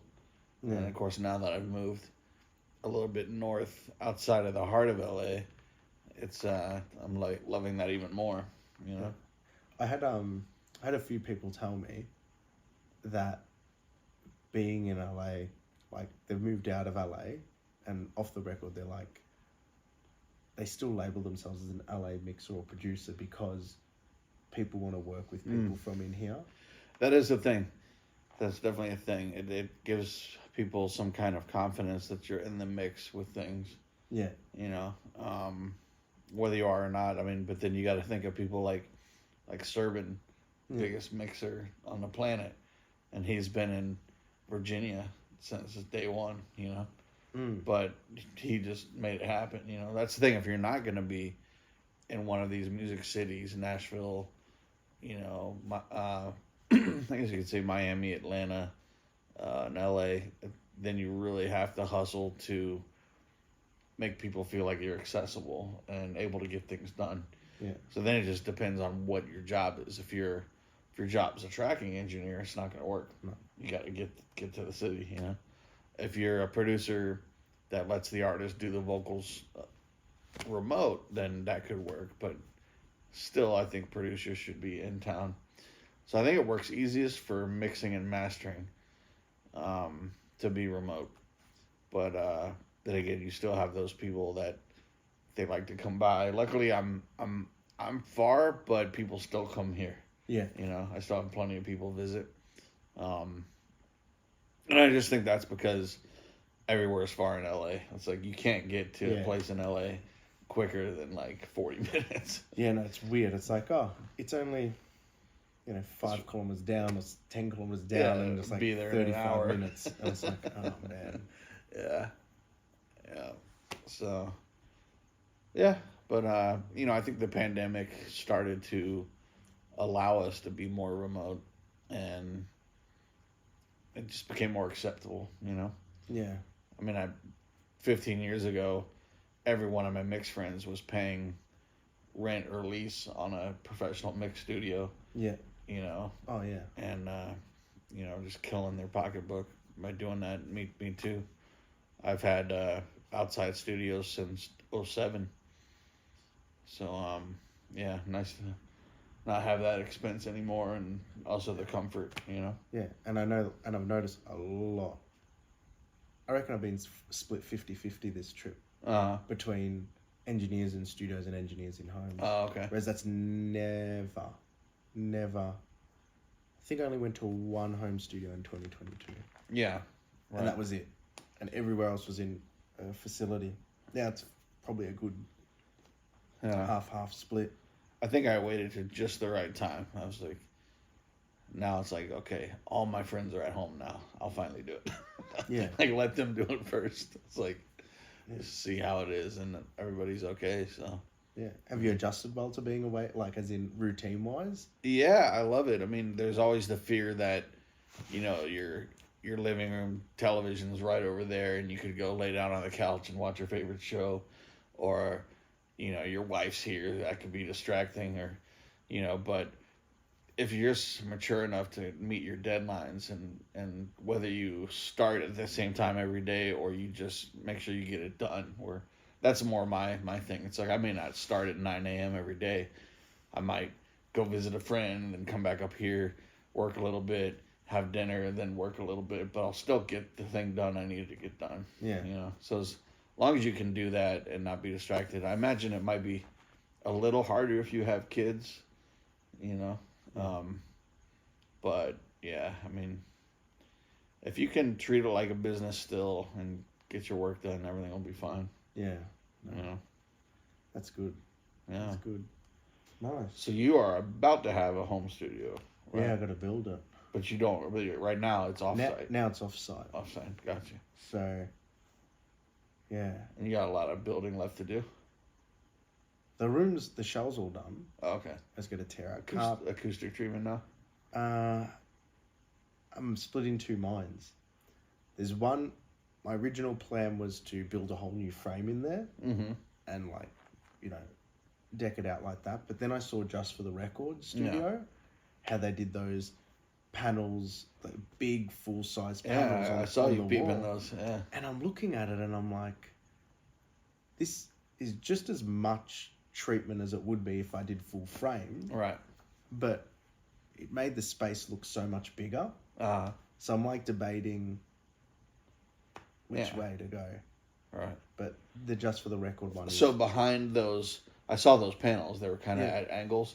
So behind that, is it just the drywall? In there, in Just for the Record. Yeah. Oh, yeah. They have cinder blocks, but yeah. Oh, cinder blocks. Okay. Yeah. All right. Yeah. Gotcha. And I thought it's a really, because imagine if that was just one wall surface, it'd all be closed in. Right. Right. Whereas they've just had just like a 1/2 foot reveal around each panel. Mm-hmm. They've got the light, and I just thought aesthetically it was really nice. Yeah, it was. Those rooms are great. Yeah. So yeah, I got a phone call tomorrow with Yesko, who's an acoustician, and I've sent him my plans, and I'm gonna record it for the channel and see Nice. him tear my plans to shit or not. Gotcha. So yeah, Cool. yeah, I'll have a challenge. The flight home, I'll finish all the plans because I want to order all the lumber and just get started on the first weekend back. Yeah, yeah. I don't want to wait. That's cool. So you're probably 6 months away. No, I would hope like 1.5, 2. You're gonna. Like a frame would take a day to put up. Oh, okay. And then and then if you build the frame right, all the insulation just pops straight in. Sure. Because it's already pre-made to size. All right. And then all that's left to do is fabric fixing, which is like all the skirting and all the little bits and pieces, and then the floor. Mm. Done. Gotcha. Nice. So I reckon I can smash it out, but we'll see. All right. We'll see. Call me in 2 months and see what I'm saying, if I'm still on track or not. When I built Echo Bar, I started working before it was done. So literally, I'm in a proper built control room, no ceiling treatment, just bare drywall, and an ugly fluorescent light that was put temporarily so we could work. Yeah. And then the door, which is supposed to be a quad door, so 2 double doors with 2 doors each. Yeah, yeah. And it was wide open into the hallway. So here I am for about 4 months just working, and it's like I don't even have ceiling treatment. And then eventually I got 1 door, and then some ceiling treatment, and then the second door, and then I had to finish the cloth. And it's just so because I just had to get back to work. Yeah. So it was interesting.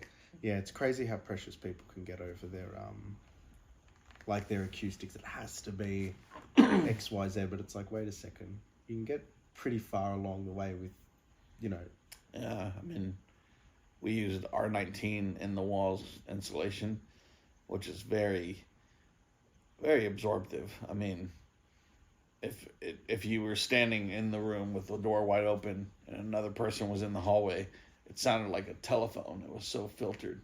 Okay. Just like this little voice talking through this doorway because the insulation was so crazy, Yeah. So our rooms were the quietest most isolated and quietest, like better isolation than any studio I'd been in. And to take a nap in that control room was the most peaceful thing. You could not hear a bomb go off. Yeah. It's so crazy. And also those diffusers are pretty big. Yeah, Diffusers were nice. They were jumbo size. I wouldn't mind having 2 of those on wheels right here. That'd be kind of cool. Yeah. Or one big one that you can wheel around. Right. Yeah. They were big. Did you guys make them, or did you have... We made them. It took 3 12-hour days. So I remember I just hung my television, and this is 2011, so we, Blu-ray players were CD, DVD and all that. So I brought that in, hooked it to the screen. I just had a stack of movies, and then a stack of glue, and my stack of wood, all the diffuser parts already cut to the lengths we needed. And the backing that they're all glued to. So I just put on movies, and for 12 hours just gluing. Oh, man. And did you do that before or after the ceiling was up? Oh, way before. Way before. Okay, so it was in. Yeah, because ceiling was like the last thing. I was about to say, if you had gear in there and other stuff, that would have been really annoying to be gluing and making a mess in. Right. No, nothing was in there yet. Yeah. Oh, It was just wide open floor and a television. How heavy were they when they were done? Oh my God, they were like 200 plus pounds. It took like 3 guys to lift them, and one of those guys was humongous. Like, yeah. Yeah. They were done with what they call cleats or French cleats. French cleats. Yeah. So oh, really? you basically lift them. You have this sharp thing for it to sit on, mounted to the wall, and this reverse angle of that on the back of the diffuser. Just lift it, 200 pounds, drop it, and then it never moves. And was that bolted into cinder block or was that bolted No, into a wood frame. Wood Wow, frame. that's a lot of weight. It's because behind that frame, I had 3 feet of bass dropping. Oh wow, Yeah, that's a big bass trap. yeah, That room did sound good. yeah. It was the tightest, fastest low end. Yeah. I never had to adjust subs. Like my mix notes were never sub related. It was always something else, like A vocal level or something. vocal level, too much reverb or whatever. Yeah. Yeah, that was great for bass. But 3 feet. yeah, and then pegboard. You ever use pegboard? No. Do you know what I'm talking about? I know what you're talking about, Okay, but I yeah. haven't used it. Yeah, so pegboard, for you guys that don't know, is it's a board with lots of little holes, and you put these hooks in it to hang like a shovel or a tool or something in your garage. But pegboard is a very great bass membrane. So if you attach it on like the ends so that it has some flexibility and you put it right in the middle of your room, it just tightens all like 20, 30, 40 hertz just like really well. Oh, interesting. Yeah. Interesting. Found that out by accident. Yeah? Yeah, studio I was working in 07. I just had a sheet of it and started messing around and sounded so good. So when we built Echo Bar, did the same thing, and sure enough, amazing low end in that room. Nice. Right. Nice that now you've got the trin off. And now it's all Now about it's all the trin off. Yeah, he's doing all the work. He's doing the heavy lifting. Yeah, Oh man. a lot of go. Yeah. Huh. What got you on the trin off?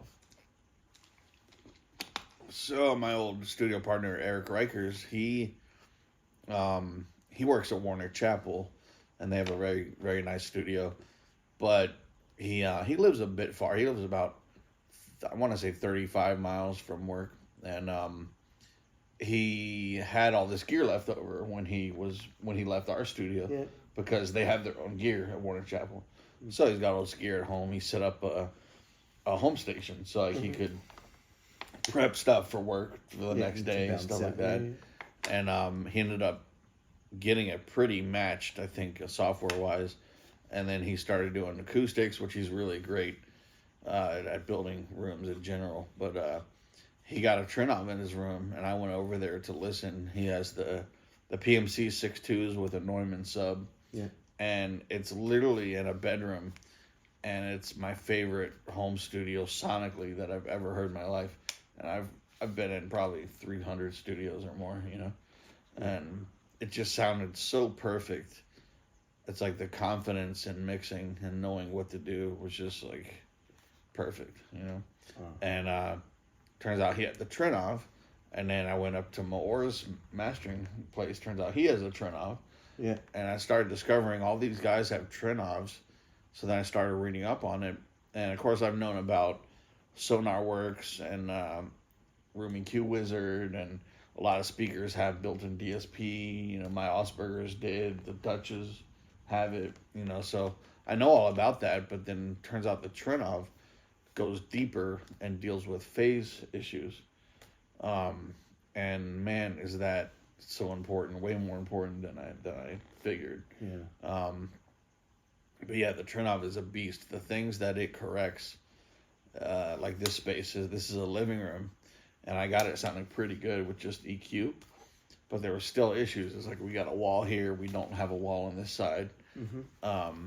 It's very long, and that end is untreated.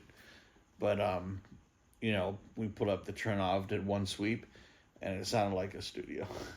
It's just incredible. And I told you that little anecdote about the reverbs. So a lot of my comments this last year on mixes, one of the most popular comments was the lead vocals are too wet. It was always a lead vocal, and then it had too much verb. Yeah. So we did the sweep with the Trinov, and immediately I started listening to stuff, and I was like, I hear the reverb so much easier now. Yeah.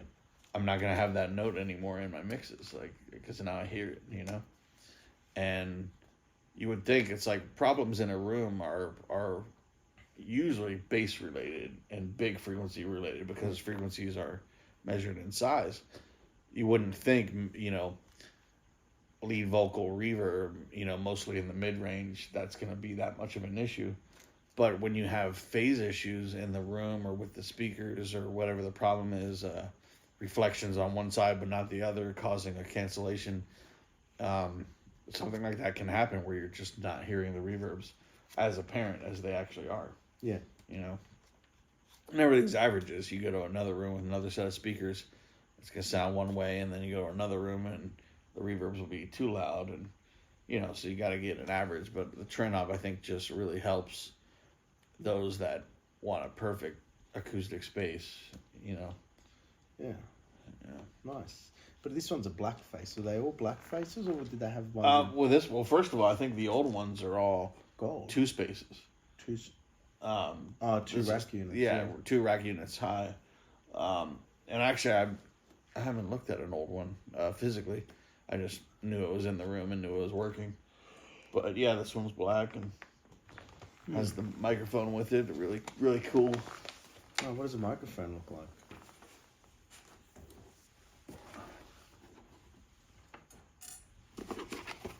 This thing is very unique looking. Oh, I know the one. It's the one with the... you guys will see it. I'm not going to describe it. Yeah, don't spoil it, Nick. Don't spoil it. I know which one this is. So it has 4 capsules. Yeah. And then it can... So what's the output? Oh, it's a big...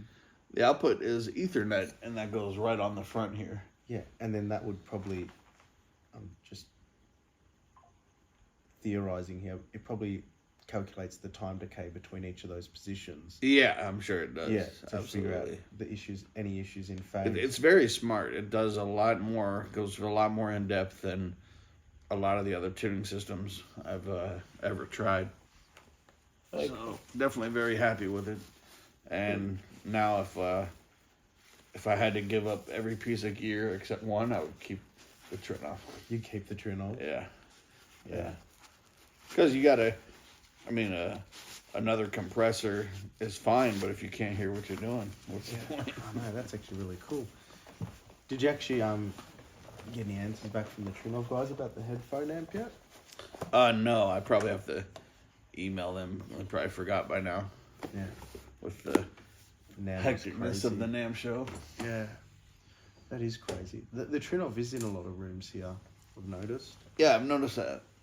I didn't really notice until I started investigating getting one for myself, and then everyone I talked to was like, "Oh yeah, I got one," or "So-and-so's got one." It's like, "Thanks guys for leaving me out all this." I'm wondering how many are in Australia, because there surely would be a couple units floating. Yeah, probably. Yeah. That'd be cool to try it in the new space. It's really weird. When you transition to this space, how'd you learn it? Oh man, just I started mixing right away. I picked the old song that I'd already mixed. I flattened out the session, took all the plugins off. I put the final mix in the session, but I tried not to listen to it. Yeah. And I say that, so that was going to be the first mix I did. But then I have this session, it's like called my speaker tuning session, and it's got probably 30 tracks I just know really well.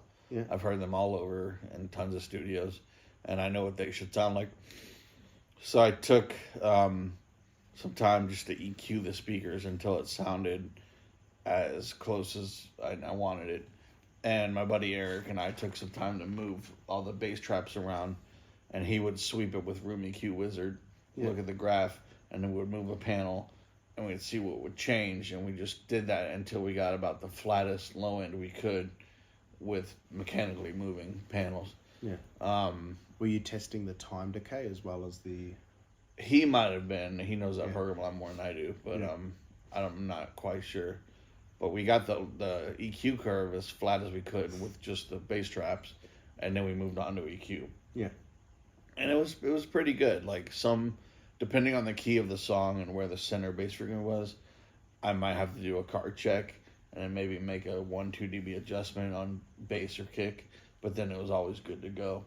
But I was already nailing the mid range and high end right off the bat, so probably 2-3 weeks of just practicing and mixing a few songs, and then getting into client sessions where it matters.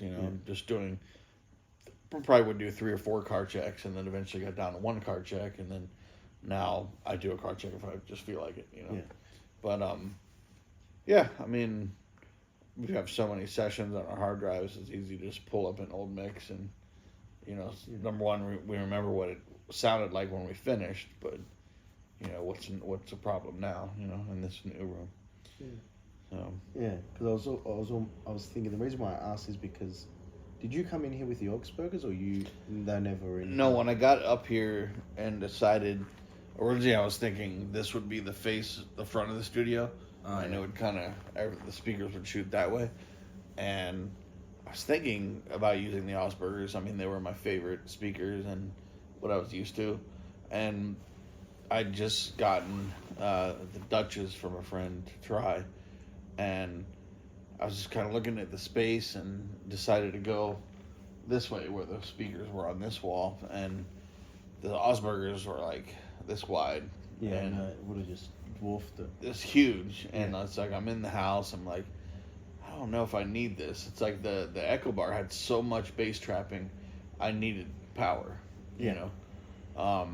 Up here, it's just a few panels that I put in personally, so. I don't really need that much. I don't need 2 18-inch woofers. Yeah. Pointing at my head. Yeah, because but you did have the Dutch in the old space. No, that was just for that party you came to. Oh, so you learned these speakers in this space? Yeah. So because when we had them at that day when you were there, they never got them working properly. Yeah, no, they didn't. Yeah. So they weren't. I heard them and what they actually sound like for the first time up here, and I was prepared to take them down and put them in the boxes and give them back and be like, oh, those are great, thanks for letting me try them. But then I heard them and I was like, I think these are what I need in this space. They are good.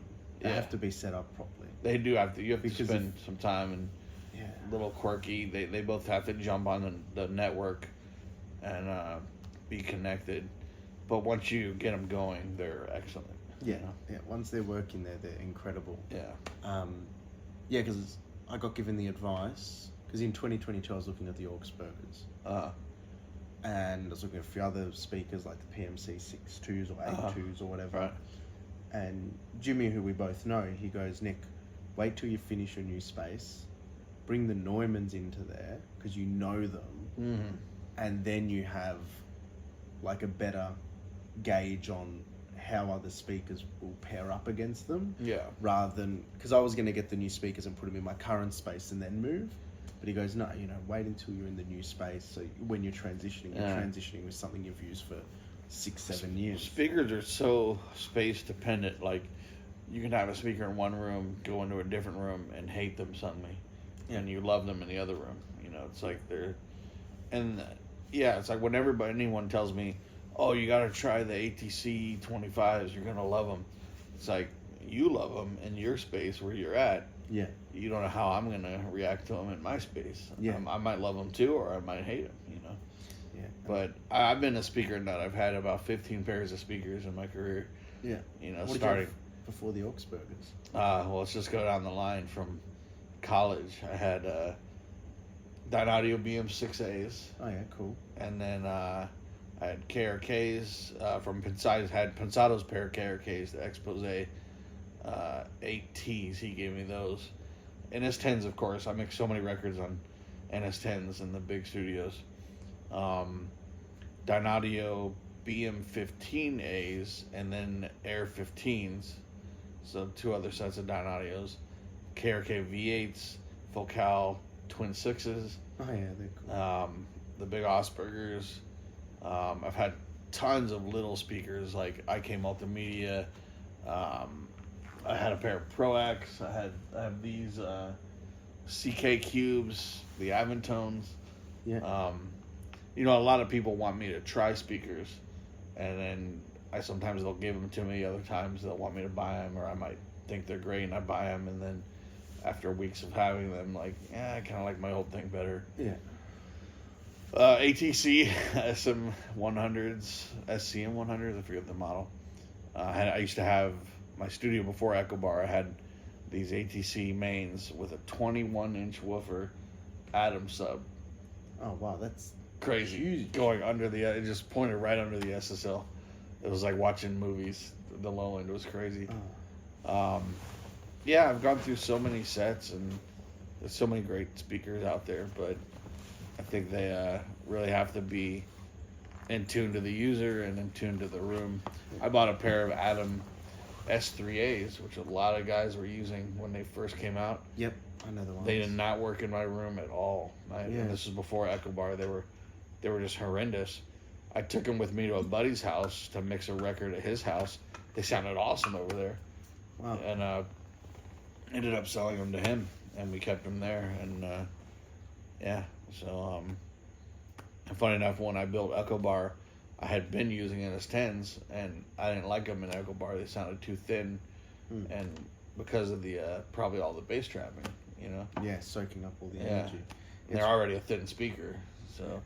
It's really weird. I think people have become more acclimatized to seeing more different speakers in studios, because I was always really conscious as a mastering engineer, like what people perceived my speaker setup as being, and like how they perceive you as a professional. And now I just think it's more. It's like, how do I put it? There's two camps. There's a camp that don't care, and they're like, if you do the work good, Right. whatever. And then there's that camp that sort of like snobby audiophile camp that are like, oh, you can't use that because of this, that, the other, or you know. And it's sort of like, okay, well, calm down and actually get into the session and see what comes out. It's funny, like I've been through so many sets of speakers, and like I have this friend that's had the same set of Tannoys since his college days, the little guys, and he does everything on them. He's never wavered, and he's happy. And there's still the same ones are running on him? Still work for him. That's cool. So, What were they? The Tannoy reviews? I don't even know. No, before that. Before that. Wow. Yeah. And he's not a mixer, he's a string arranger, but it's just funny. It's like some people just get what they like, and they tried and true, and I'm always like, someone will tell me, oh, check this out, and I'll check it out, you know. Like I just saw the telegrapher speakers at the show. Oh yes, now I remember which ones. I think you mentioned I love to me them. in the They're car great. ride. So Yeah, and they look cool, They look especially in the cool. white. yeah, Do you know what they're priced at? The price? Yeah. What are the big ones? the really big ones. Yeah. Don't give me a big price. That's What were those? I forget the real big ones. The ones, the medium size. three ways. Yeah. Yeah, those are 9,000. A pair. Yeah, That's pretty good. yeah. It's pretty good. Every speaker these days is 8 to 10 grand. 8 to 15, or Yeah. But Right. yeah, I mean, there's a lot of great speakers out there. You just gotta find out what you like and what speaks to you. Yeah. What's Pun intended. Yeah, exactly. Yeah. Oh man. And you got no headphones still. I mean, I do have. I have the blue Are they- MoFi. That you using them in sessions, or Yeah, I mean, yeah? I'll check some things on them sometimes. These guys. Oh wow, they're cool. I haven't seen them. Yeah, they're Who makes them? Blue, a microphone company. Blue. Yeah, That's cool. and they sound good. They're a little bit dark for my taste. I wish they had like a bright switch or something. Great. But they're great for checking 808s on, and you know, That's cool. Oh, and they've got a jack. and they have an amp. So you charge them USB, and they have a power. They have a passive mode too. Passive mode. Oh wow. Yeah. I see. Off, on, plus. Yeah. Yeah. A little extra bass, but yeah, they're fantastic. I mean, but now I'm excited about the HEDD headphones. Yeah, that you had ribbons. to listen. Yeah, Yeah. those things are great. Yeah, they're cool. They're a Yeah. cool set. But I've never been like a headphone mixer. Yeah. I'm more of like a headphone checker, and honestly, I check Apple AirPods on my mixes. Oh yeah. You know, just because everyone has them. But yeah, these are cool. I on the airplane ride here, mixed the song on AirPods. Oh yeah. And then I had the Odysseys when I landed. Mm-hmm. Threw on the Odyssey, did final tweaks, got approved first pass. Nice. Yeah. Very good. So, no, the AirPods are super. Do you the cabled one or the wireless? No, wireless. Yeah.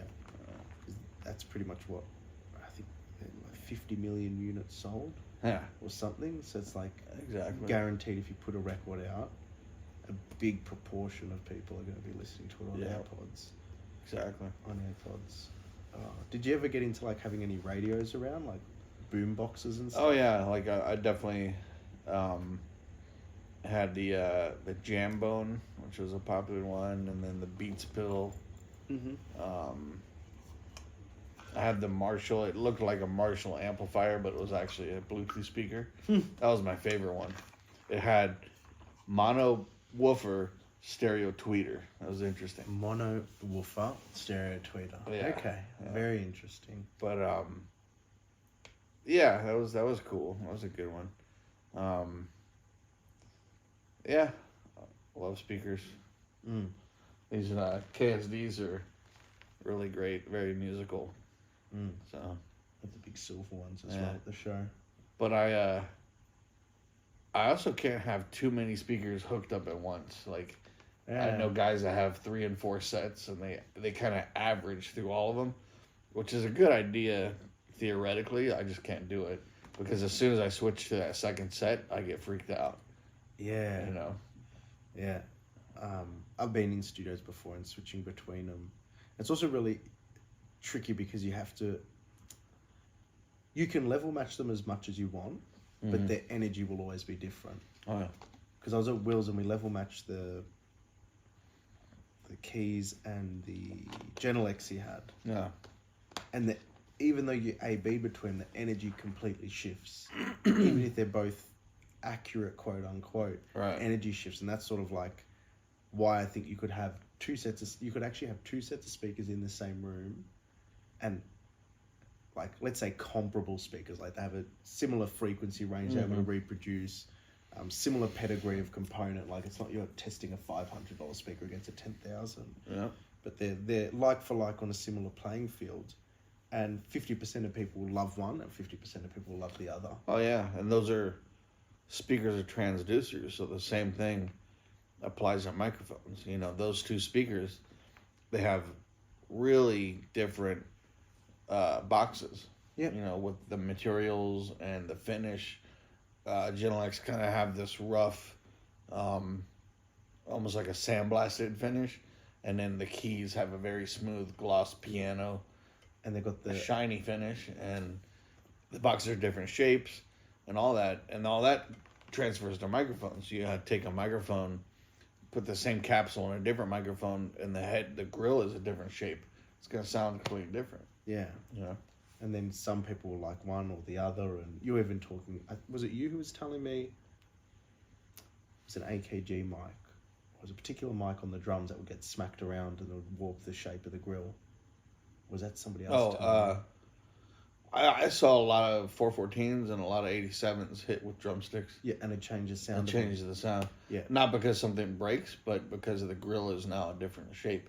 Yeah. And you would think that grill is just there to protect the capsule. It doesn't matter what happens to it, but that's really not the case. Like, it matters heavily. That's why guys, like, they spend so much time on, like, the curvature of their speakers, and they have different theories of, like, how the frequencies roll off And disperse. disperse, you know, like, and these guys have the horn, you know, Oh. they spend so much time researching that and developing that, and that all matters with transducers. So, Yeah. microphone, you beat the heck out of the grill of a microphone, it's gonna likely sound jagged and weird.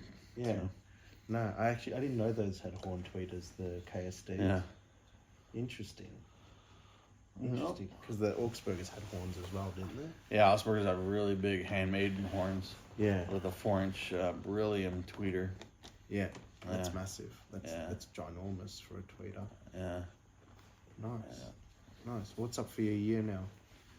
And just I have a number of songs to produce, and getting back into mixing now that everyone's done with the holidays and NAMM. Yeah. You know, starting Lupe Fiasco's new album, and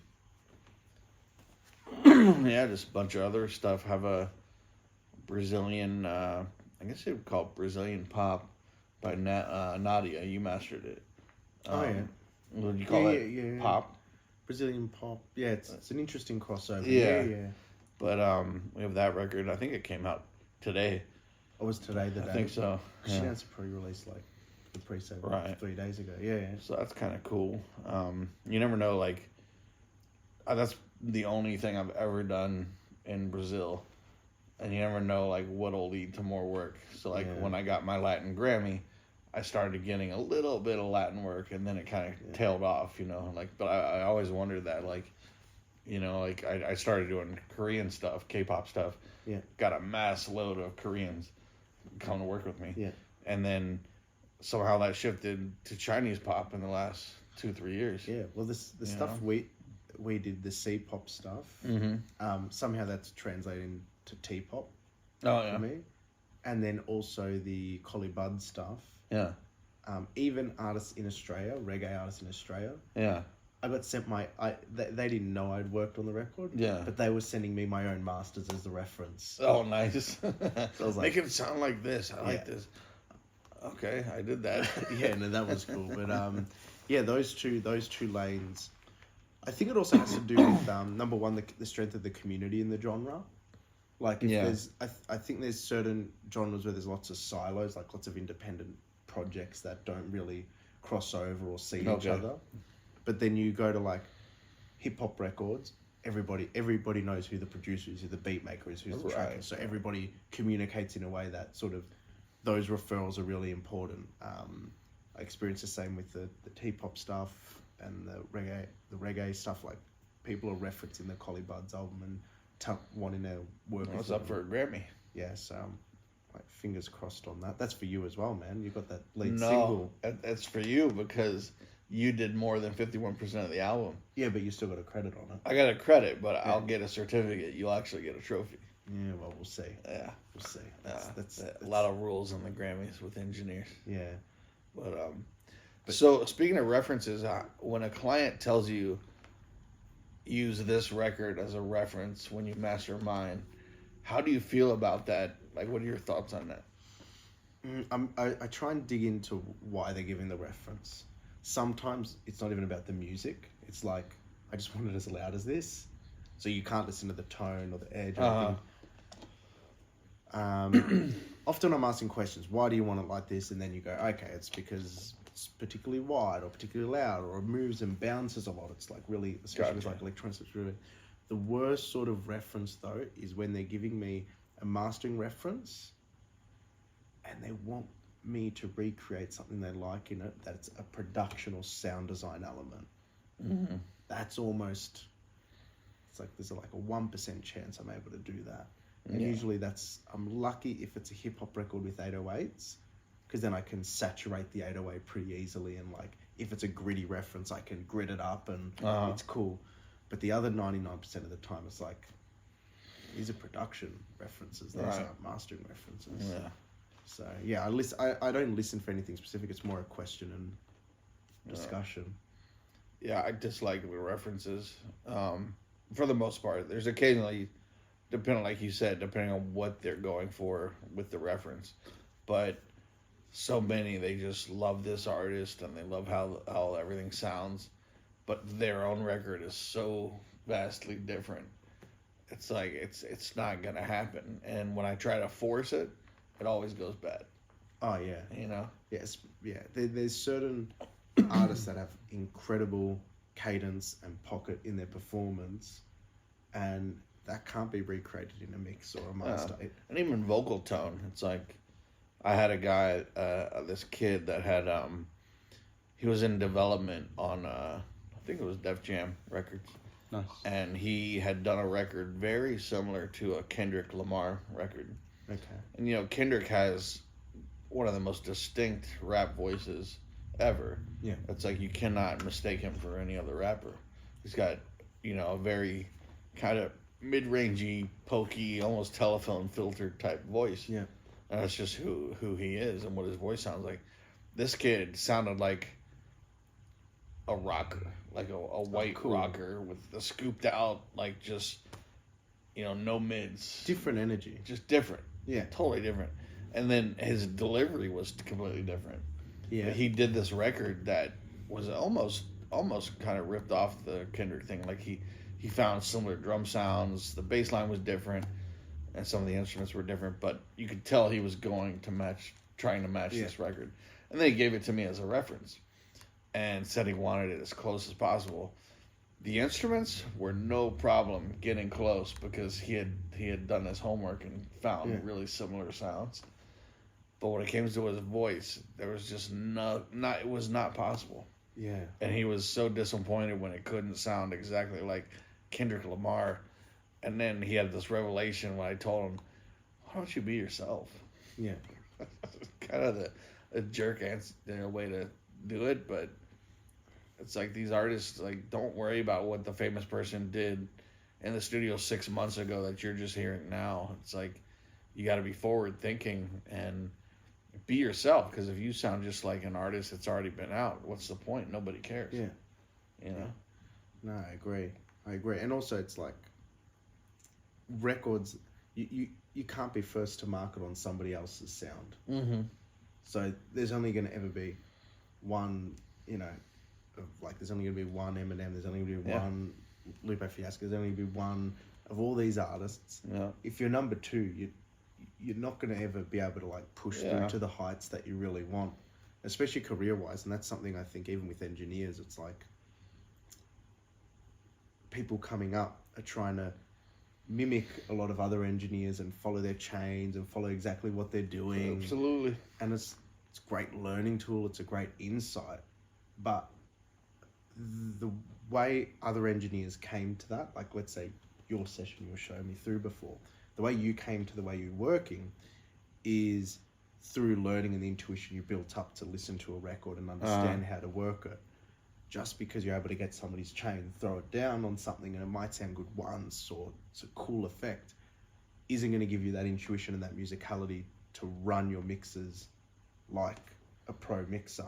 So you have to spend that time making a bunch of bad mixes on your own and learning about it before you actually get decent at it. We all have this self-discovery, and once we have developed our techniques, we choose them for reasons. We have thoughts about why we do something. So the fact that you learned what Jason Joshua does on his 808s, you could do that same thing on every 808 for the rest of your life and it'll work on 2 out of 10. It's like, because if he gets another 808, his thought might be different. You just saw that one time. And it's even with the gear, like speaking with Mao earlier today, he's got his whole analog chain. That's his whole thing. But that's his thing and the way he locks into it. And I know a lot of people look at that and be like, I need every bit of analog here, but it's not going to make you a better engineer. Of course. Yeah. And then the same thing yesterday, I'm at Sound City Studios and CHC mastering Connor there. He has no analog, 0 analog. He's direct to the keys. He doesn't even have a D to A. Oh, wow. And he explained it so beautifully and eloquently, like it fits his personality, it fits his workflow. So it's not necessarily about, when you're trying to build up your skill sets, looking, copying and thinking that's enough. It's about actually finding your place in your workflow and figuring it out. Exactly. Yeah, if you start buying gear and just think that it makes everything better, so you got to use it on everything, you're just going to be spinning your wheels. I've had people sit with me while I'm mixing and they'll look at a piece of gear like the oven over here and they'll be like, you have an oven, why aren't you using it? Well, I don't want to. I haven't heard that yet. Mixing and mastering, they're reactive. So we hear something and then our instincts tell us how to react, and my oven using instinct hadn't reacted yet, so it's not time for that, But my favorite one is when they pick pieces of gear for you to use. Uh-huh. Like that, but in the mastering chain, it's like, I know you master, but maybe if you put the Manly in min side mode.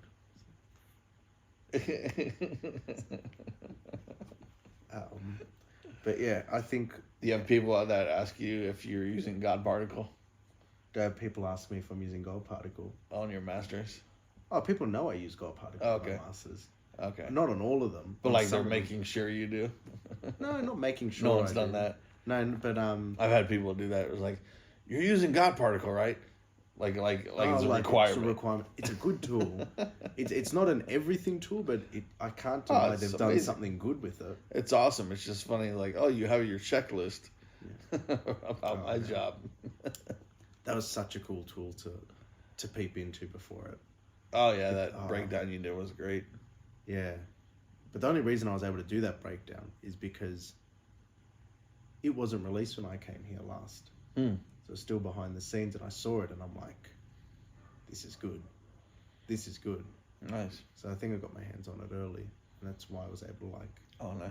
really toy with it and push and pull it, and then Very cool. and then tell everybody about how it works. But I don't know how much of it I got right. I just sort of did my version. Yeah. I think there's much more behind there, but yeah, that's an interesting team. They weren't at NAMM this year. Oh, they didn't have a booth. They didn't have a booth. Would be cool because I think they got some. They did a kick drum one recently. The Orion. Yeah, Yeah. that's good. Have you used it? No, I'll probably just buy it because I know everyone likes it. So Yeah, no. I heard it's good on drum bus and stuff like that. Yeah, it's almost like a sound, like not even a mixing tool, like a very good sound designing tool for kick nice. drums. Like, I like stuff like that. yeah, actually, I can't believe I forgot about that. You know, on faders, how they ask, what's a good new plugin? And I was like, Yeah. I'm like, oh, nothing, because I don't use anything new. And I'm like, thinking about it now, I'm like, oh shit. Yeah, I used it on a kick drum, and it was a really boxy kick drum, but the climb one, like really boomy, blowing one. Mm-hmm. And man, I slapped that in a few knobs, and I'm like, this is a whole new kick, but it's identical to like the sound they're after, and they loved it. All right, that's great. Yeah, it's a Nice. good tool. Very Good cool. tool. Man, it's been good here. I think we're gonna wrap it up and All right. call it in because I'm really fucked. Huh? I'm really fucked. I think with Mel we're talking for we've got like an hour and a half of footage, and it's great. I'm just tapped. Yeah. I'm just really tapped. Fried. Oh, fried. Dude, you've been going crazy. It's like since you arrived, how many meetings have you done? 30? Yeah, I think I'm gonna finish the trip at 40. 40 meetings. That's a packed in trip. You've talked to a lot of people, gone to a lot of places, I'm gonna keep going. and NAMM to be in the middle of it is just. Yeah, Man. NAMM was good. NAMM was excellent. I can't wait till next year's NAMM. What's your NAMM plan when you go in?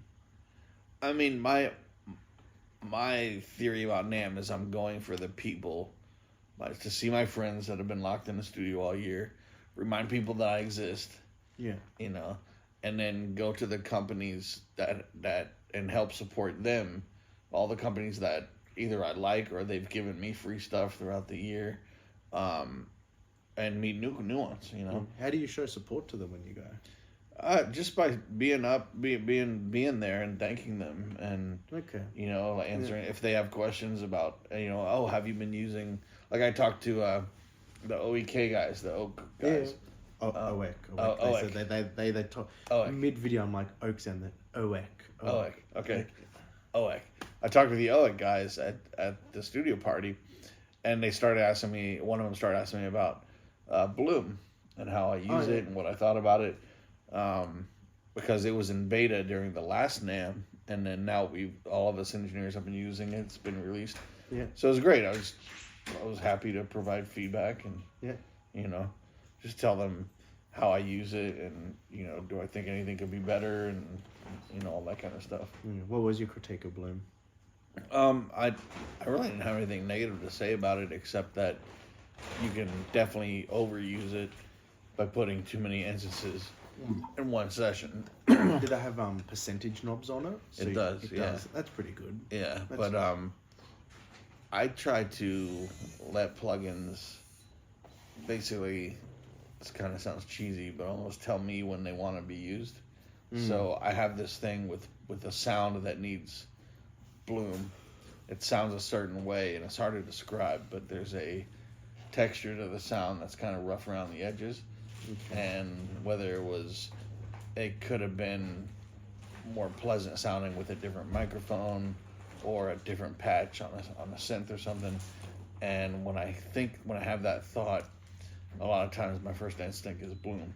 So I'll throw that on, and just by turning the big knob, I can dial in a sound that is more refined and, almost sounds like it's more expensive or something. Yeah. So, yeah. That's cool. Cool. Yeah, I got to figure out my nameplate, and I stuffed up this year. Not stuffed up. I caught up with a whole bunch of cool people, but with the companies, I said thank you to the people I need to say thank you to. But I was so busy just jumping from spot to spot. I didn't have enough time to give anyone a booth's attention. Like, it was all people, and like the Cloud booth or the Metric Halo booth, and then running in between, it'd be like, oh, you're here, oh, we'll catch up, all right, let's go grab a coffee. That takes an hour. Oh, you're here, okay, no worries. Oh, I've got the faders one, so I'll go on the faders panel, then somebody comes, okay. And it's like, I think next year. Well, I'm sure you ran into plenty of people that recognize you from the channel. Yeah, and they wanted to say hi, Yeah, which is nice, and I wanted to give them attention as well. I didn't want to snob them off, of course. That's I respect anybody who comes up and shake anybody's hand, like especially cold. It's like, So, next year, I got to figure out like a way to compartmentalize the days, because there's just so much going on. I'm like I just get lost a bit. I got the answer. Have your own booth, and have everyone come to you. Yeah. The Nick booth. Yeah, they were cool booths. They had Nintendos there this year, which was good. Yeah, that was cool. That 2 booths had Nintendos. Yeah. Oh, we'll see for next year. That'll be fun, and then I'll have to do another. The only reason I'd stay an extra week is if I have another Grammy nom next year. That'd be another excuse to stay an extra week. Otherwise, not as many videos. I'll do the same thing.